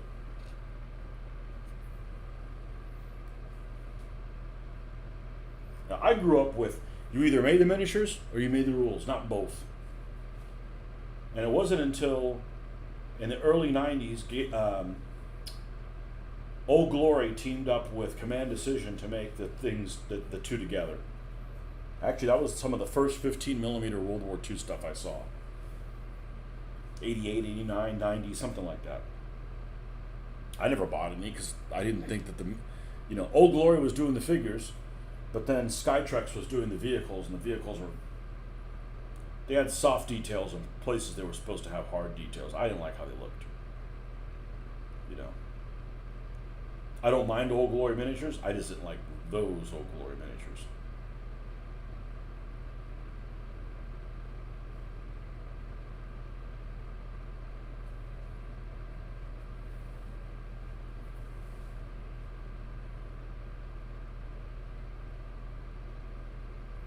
Yeah, I don't want to play with games that I don't want to play games that are tournaments that people only. Oh, I only play with the most powerful things that, and they don't they only play the game that a game that could be very versatile and play it in a lot of different ways, and they only play it one way. I'm like just not interested in playing people like that. Win at all cost players. One-page rules, Rampant series. Rampant series are pretty good. And other miniatures, agnostic systems are out there far cheaper, less of a pain in the ass to play. Games Workshop makes awesome miniatures but crappy game systems. Yeah, I don't do any of the fantasy or science fiction, but there's other good-looking miniatures out there. There's I just wish that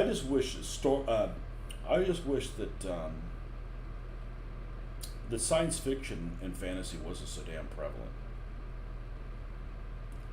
Because one of the things I like about gaming is learning real facts.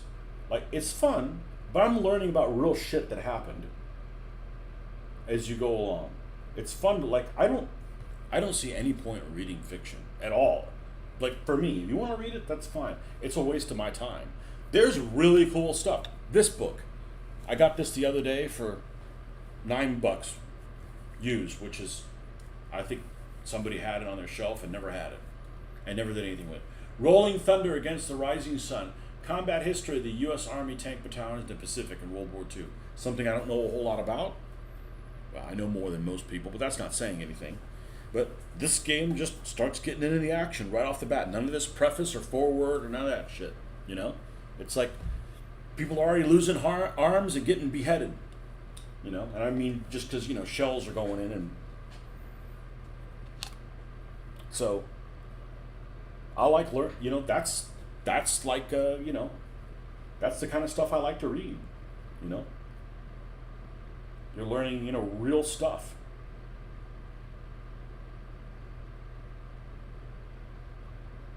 I don't give a shit about the custodies, the Tyranids, or orcs, or Space Orcs, Eldar. I'm certainly not going to spend a ton of money on miniatures. They're expensive. Spend a ton of time painting them, and then be like, oh, you can't use those anymore. Well, why? They're Games Workshop product. Well, they decided they don't want you to play them anymore. Like, it's their product. Like, how am I going to be loyal to you when you're not even loyal to your own game systems? Well, we don't want people playing Man of War anymore. Why? Because we don't want to. Well, fuck you. I'm not buying into your systems then. You know? Your group has played some Chain of Command rules games, which are fun, but it seems time-consuming each turn. Oh, you don't want to play what I play. Chain of Command moves really fast compared to my game, but I'm all about narrative. You know, I want to know where that damn grenade lands and who trips over it. I agree. Some systems are a little silly, bolt action with abstracted ranges. Yeah, I can't deal with that. I can't put this kind of effort into this hobby and then be like, you know, a guy that's this tall only throws a grenade 2 inches away. Like, no, that's not for me. I do like the alternative activation system with the dice bag, though. Yeah, it's going well. It works for me. It's what I want to do. Don't get me started on Chain of Command. It's the one Lardy game I didn't like. Oh. So I've never bought the game. I played it one time. I've watched 4 or 5 different videos with Richard Clark and this little Weasley dude, which that guy needs an atomic wedgie.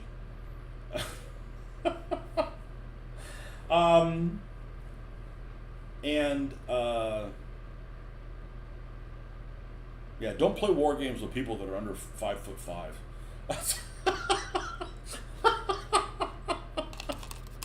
Oh man. And if this game with the bag system, if that hadn't come around, I'd probably be playing Chain of Command, but modifying it because I think the vehicle rules are a little too simplistic. I don't like D6 games. I don't. You know? Hey, are you really short? Well, maybe you're a nice guy. Maybe you're the exception to the rule. You know what I'm talking about. I don't make this shit up. Our group started years ago with Axis and Allies, and that's still our mainstay. Yeah.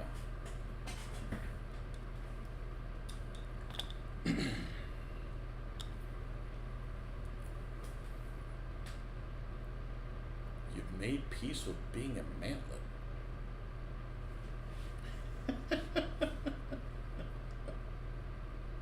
Mantlet?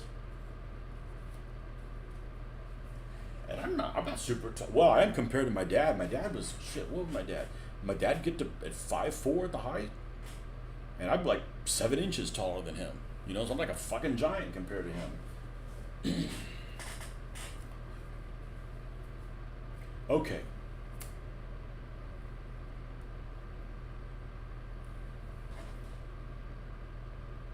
Where is the German SS Camel Black? You guys, by the way, have done a great fucking job of keeping me engaged. I really appreciate it. Like I said, I'm not interested in doing a Patreon, people donating me money. I'm not interested in that. Just come in and just hang out, and we'll have some laughs, talk about stuff that we have in common, and just get through it, you know? 5'5" game. I said 5'4", just so you know. Okay, I wasn't talking about you. And besides, the problem with that guy wasn't that he was little, it was that he was a weasel. Like trying to what are those guys? I play games. I don't know if you watch any of my DBA games or whatever. We roll dice and we play cocked dice. There's no problem with playing cocked dice as long as you always play the dice. Doesn't matter, oh well this one's cocked. Yeah, because it doesn't benefit you. That's like bullshit. That's like we're going outside and beating each other with broadswords. Because that's some dishonorable crap. I don't play with dishonorable people. You know? If 5'4", not 5'5". 5'5's okay.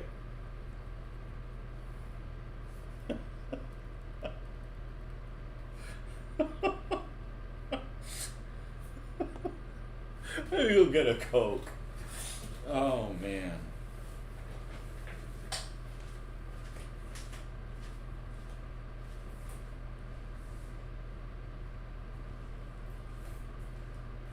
You gotta embrace your vulnerabilities or whatever, you know? Like, I'm overweight, yeah, well, not for a gamer. I'm gamer size medium.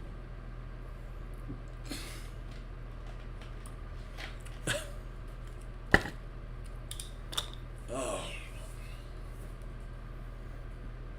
I just need to go live somewhere where the food is shit, like England or something. You know, I could be like this. I could be like wafer thin in England.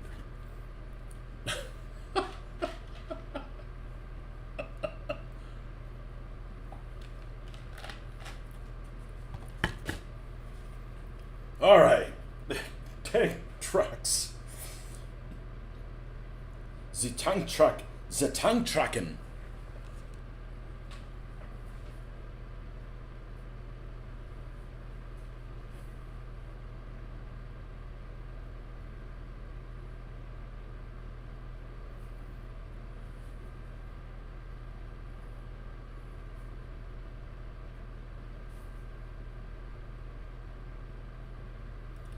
I laugh about everything, man. That's what's wrong with the world now. People get too much.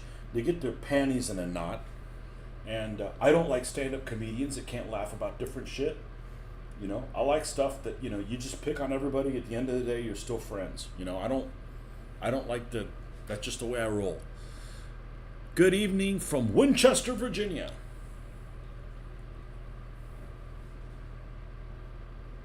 I'm a dwarf and I'm digging a hole. Diggity, diggity hole. Diggity. Drink much? I don't drink enough. I drink a lot of fluids, but it's my Coke habit or my Coke Zero habit. Um,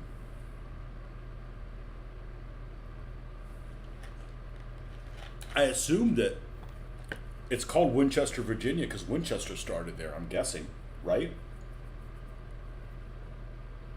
Winchester, where did Winchester move to? Did they move to Huntsville, Alabama? Or that's Remington. Remington moved to Huntsville, Alabama, I think. I don't know. I don't really follow that stuff anymore. I won't go to the range like every other year now. I can't have every hobby. I gotta, can't be into everything.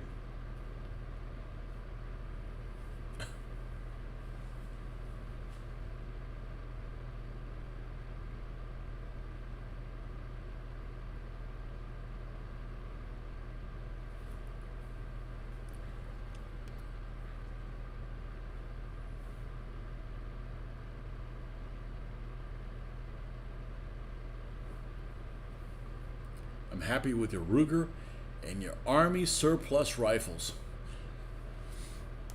Army surplus rifles just aren't affordable anymore. I didn't get into firearms until really late, and I'm not really into firearms.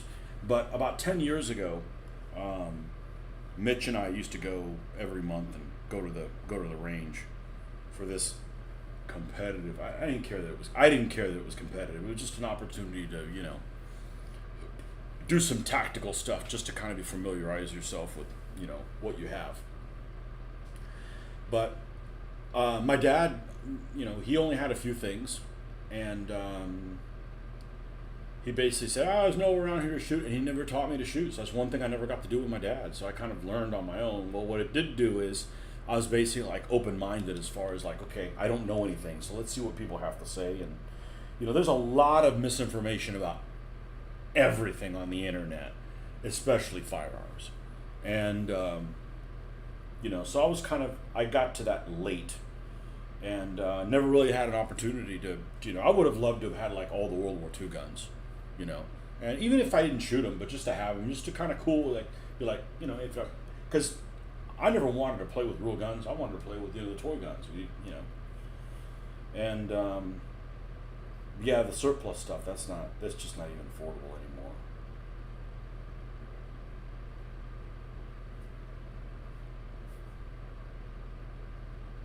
Or they're in such a bad shape. I mean, I remember when you could get Mosins for well under $100.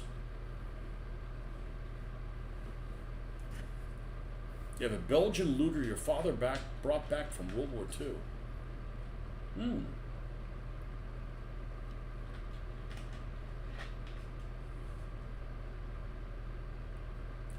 Winchester has a sister city in the UK. That makes sense.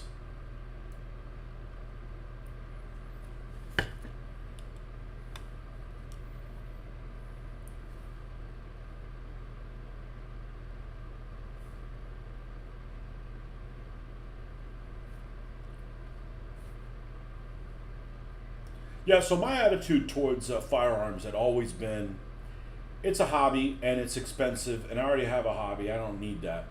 Until that asshole went in that movie theater. And then I'm like, all right, well, I got a family now. Like, yeah, I may not be able to stop them, but I'm going to have some kind of say in it. And, but I never really got into it because it was just another hobby, you know? You can't do everything. And I'm telling you, wargaming is cheap as shit. It is absolutely cheap as shit if you have some self control. Well, if you don't have any self control, you know, everything's a problem. You know, you feel bad for Generation Z. Yeah. I like bolt action rifles. They're like the stick shift of guns. I'm one of the few millennials that can drive a manual transmission. Yeah, save the manuals. That's what's on the front of my car. I got a tag, save the manuals. Yeah, I don't want a car without a third pedal. It's fun. It's like you're playing a video game everywhere you go. Oh, they're faster with an automatic transmission. Yeah, it's also more boring.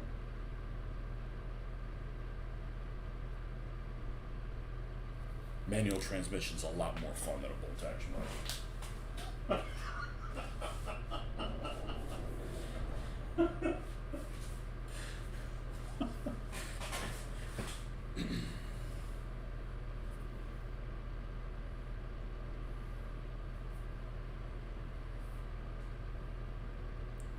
But again, my first car was a manual transmission. I didn't know how to drive it because at home nobody had one. How am I going to learn one? You know, I didn't grow up with one. Oh, we have a visitor.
You were a product of the late 70s and 80s.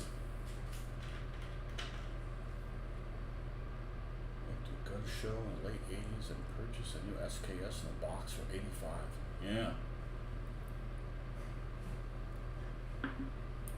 I hated manual transmissions. My girl was with me. I had better things to do. Put my hands.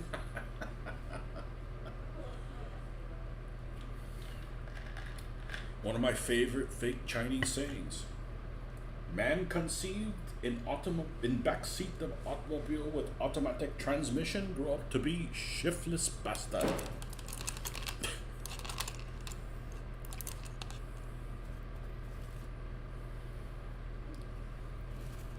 So, my first vehicle, I did not know how to drive it. So the guy that sold it to me literally showed me how to drive a stick shift, and it was sink or swim, and I swam, and I think the first clutch lasted until I had over 100,000 miles on it.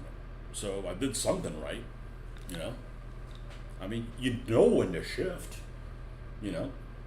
If you play, you know, if you listen to cars, or you play video, you know when to shift. It's just a matter of doing the, you know. You're technically 80s, born 87. See, I say I'm from the 80s, but I was born in 71, so. First vehicle was a 5-speed 91 Chevy S10. Okay. 4x4 rust bucket. I used to go mudding and hunting all the time within a day. Yeah, typical. You're 10 years older than me. That's almost everybody I've ever gamed is 10 years older than me. Yep.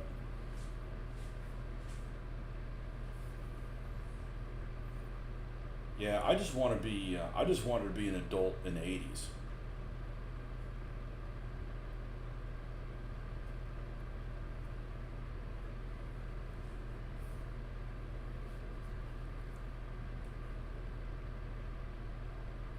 No, it is nonsense crap we got to deal with these days. All right, we get the tracks. No, we still got to do the tracks on the line. I don't know if I'm going to be able to get to the lettering today.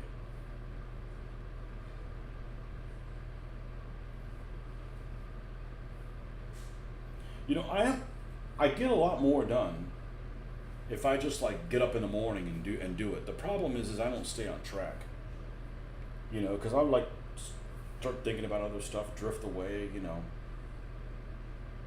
think about, hey, who makes figures, or who makes a tank for this, or you know, and the next thing you know, you don't get any painting done. So the whole purpose, of course, is to get stuff done.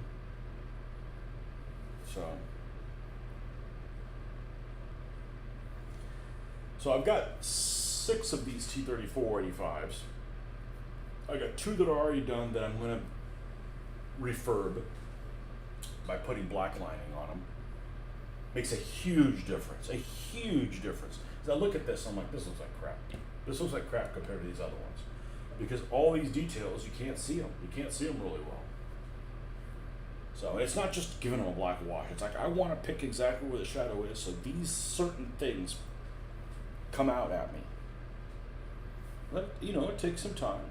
But anyways, after we're done with that, we have a mess of T34s. You know, I've got like, I think 4 or 5 more model 1940s, and 4 or 5 more the model 41s, because these have the really short, not the super short, but the shorter 76.2 millimeter gun. That has the L11 gun. It's not 11 caliber, it's just called 11. Yeah, that would be a really short gun, an 11 caliber gun. But it's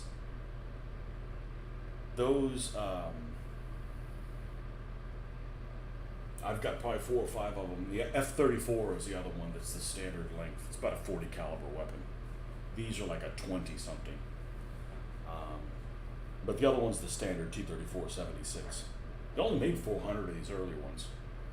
And I personally think they're the most attractive T-34 because they're just really clean and streamlined. All of it, you know, they're the most attractive T-34-76 in my opinion. Didn't say they were the most effective one, but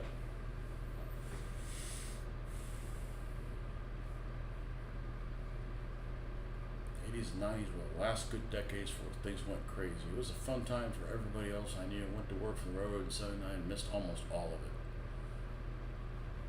Yeah, well, I was poor through most of it, so I didn't get to enjoy it. 2010s weren't that bad. Got my first real job in 2007, a mill worker cutting wood, making pallets. Then the housing bubble burst, and the economy went to shit.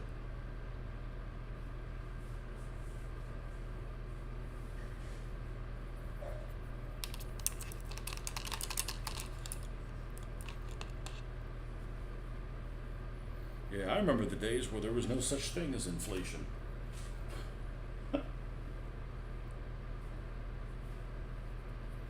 Oh well.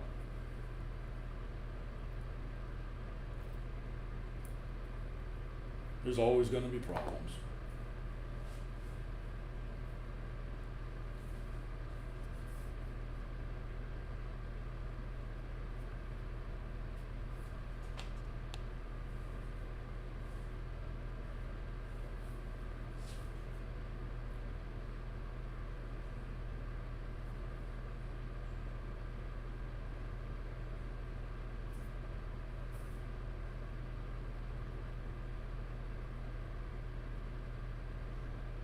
I went to the show a couple of weeks ago, and there was a guy that used to, 5 or 6 years ago, they were like always there trying to push everybody to do their own 3D printing, and I think they finally stopped.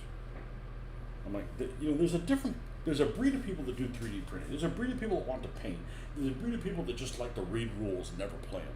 There's some people that like to, play and never read the rules, or, some people like, want to play, but they're scared of dice, There's all kinds of different folks. There's guys that like computer programming, and some people can cross and do a bunch of different things, but most people have like their specialty.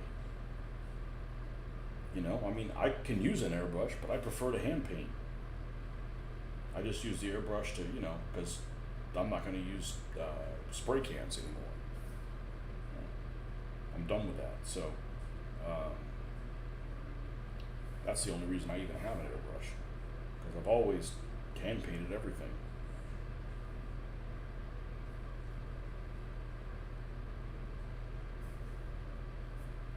So they always try to pigeonhole people into, like, hey, you can do this too. You can be one of these people.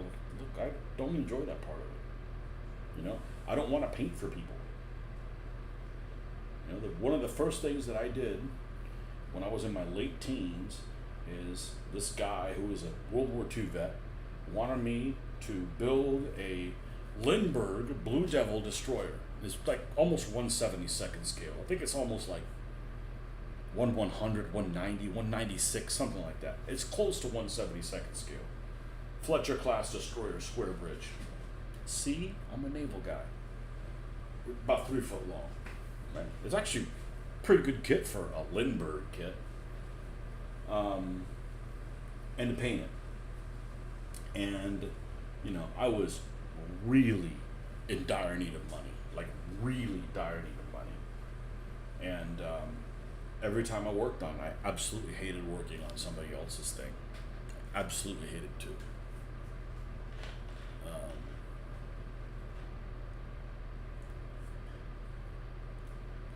Inflation comes from, let's just print more money.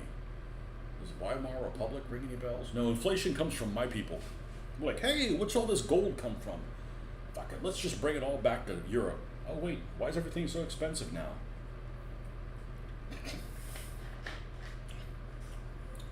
We discovered a new continent and also inflation. The only way I would paint for somebody is, let me pick a scenario that would work. And I'm not asking for this to happen, but this would work. If somebody said, hey, I want to give you a bunch of 3D printed stuff for free. Here's the catch. You got to paint one for me and you get one for free. I'm like, okay, cool. So if that's the case, is these two T34s come in the mail. I paint them both. I get to keep one and the other one goes back. But I don't want to do that. That'd be a pain in the ass to freaking go to the post office. I don't like going to the post office. Post office is like a place where everybody's angry all the time. And they're really inefficient. I live in this town I live in the town now, but I've worked in this town many years, over 3 decades. And anytime I've had to mail something out, it's a lot easier to come here than to go into the bigger city to mail it out. And they got this old coot that works at this post office. One of these good old boys that, he must have dirt on the mayor or something like that. He's always there. He's like the head postmaster dude or whatever. And he works at the desk, and it's just like, I come from this background that, like, if I can make things more efficient, that's the way to go, right? And I'm going at lunchtime where I have very little, lunchtime, which I call holy hour, because like I want that, to last as long as I can. I don't want to sit there and wait in line at the post office. So I go in and and this has happened when I've like sold things on eBay and go there to mail it out. Do everything with the priority shipping, right? Because it's a preset price. They provide the boxes. Of course, priority shipping. Who knows what it is now? It's probably close to $10, but it used to be like $4 or $5, something like that. So come in, you get your box. You got your shit together. Everything's written on there. You're ready to go. So you got these 4 or 5 things to mail out at lunchtime. I'm like, let's go in, let's get out, so I can go back and read or do whatever it is I want to enjoy at lunchtime. So I get in this line. I got my packages all together. I said, this is all I want. And he goes through the fucking litany of like, well, do you want any stamped? Do you want any certified mail? This is all I fucking want. Tell me how much it is so I can pay and get out of here. Nope. They got to go through the whole, it's almost like, let's see how long we can make this last so my day just crawls by as slow as possible. Scientists have found a way to slow down the speed of light shining through a post office. It's just, I couldn't work there. I absolutely couldn't work there. And I'm not saying that, I want to work for somebody who's a slave driver, but it feels good to kick ass. It does. I don't want to fight losing battles, but it feels good to kick ass. And just to have the whole, like, the best thing you can do at work is like, do a good job, feel good about it, and then stay busy enough that your day flies by. So that day you get to retire maybe rolls around sooner rather than later. Mentally, right? Nope, not for some people. So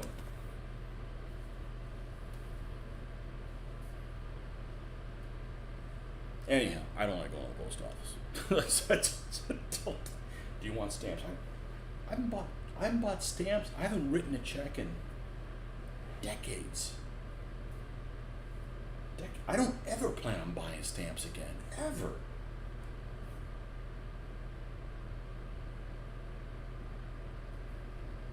You want stamps? Why? What did I do wrong?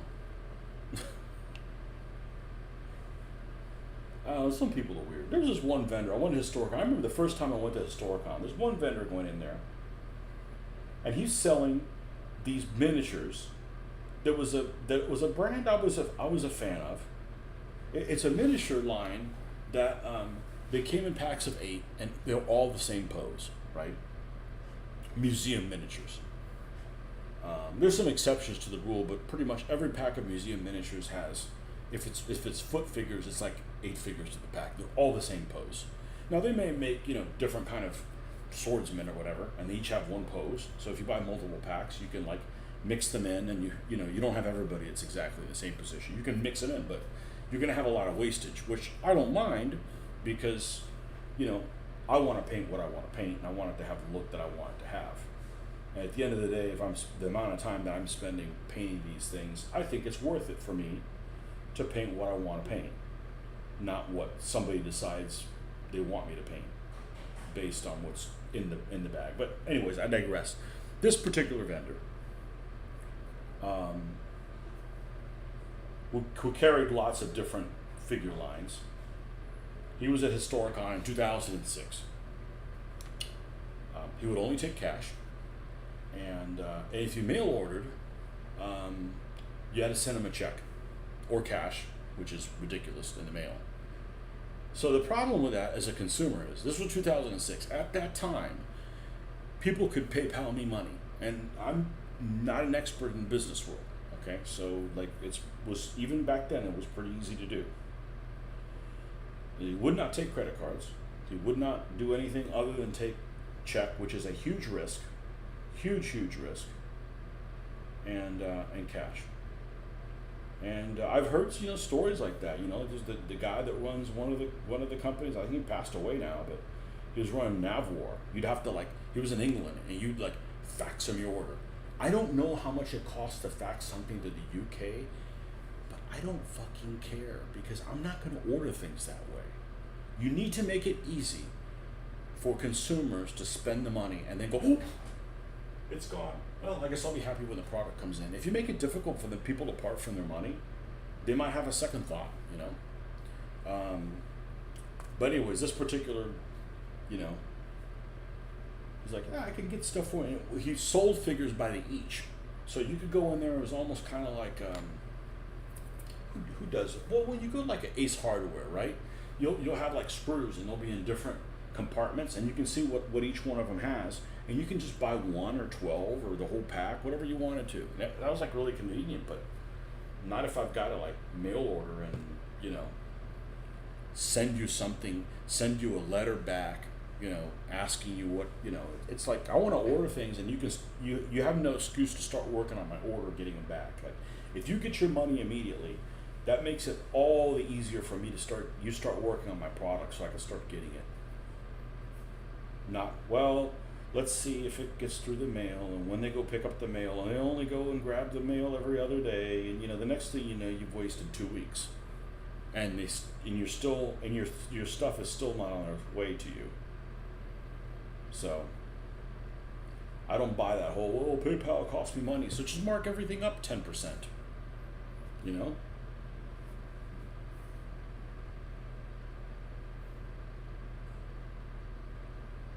Write a check. Last time I wrote a check was about a year ago, and I had to think about how to write a check. Okay, that's and XX over 0, 0. I mean, it's just like, what the hell? I don't remember how to do that. It's like I don't know how to do a capital. I don't remember how to do a capital Q in cursive. These people complain, man, kids don't have to learn cursive. Perfect. I hated cursive. I don't write in cursive. Writing in my diary in cursive or some shit like that.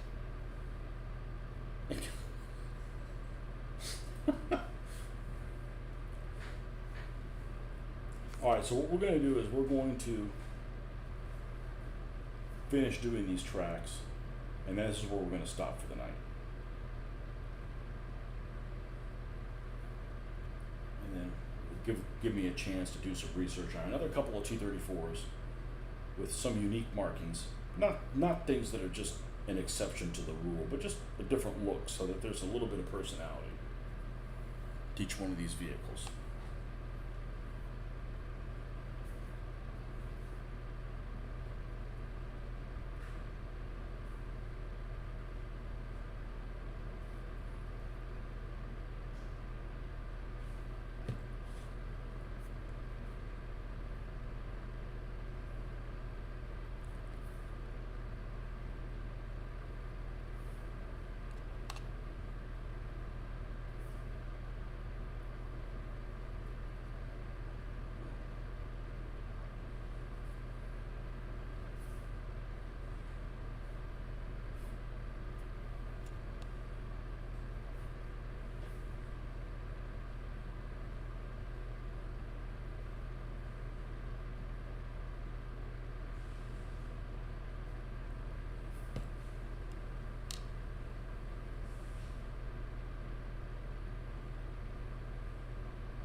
And then this will be it. This is all the T3045s that I have, except for a BP cast one that I don't know that I'm going to build it or not.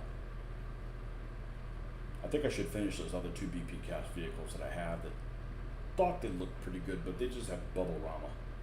They have all kinds of little resin bubbles that have popped, and I don't know. It's kind of bugging me. I can't unsee it, and I don't want to spend hours trying to fill those in, because it's a lot. It's not like it's 4. It's like 60 holes. And although they're small, you know, it's one of those things that you can't unsee. And people that complain about, oh, those 3D printed models you could tell the lines through them. I said, well, this is not the freaking bubbles, freaking resin. That looks terrible.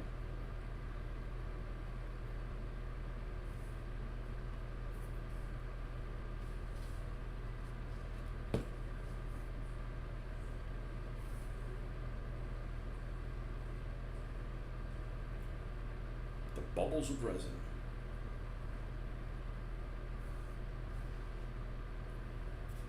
I'm gonna go ahead and paint these extra little pieces of track that are sitting on here because they're the same color as this. Might as well. So we got the extra reinforcing here on the front of the hole, on the glacis or the glacis, and then a couple little pieces of track that are back here. One's there.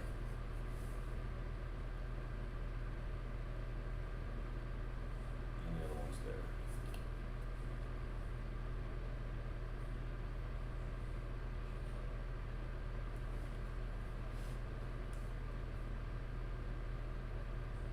And same thing on this one.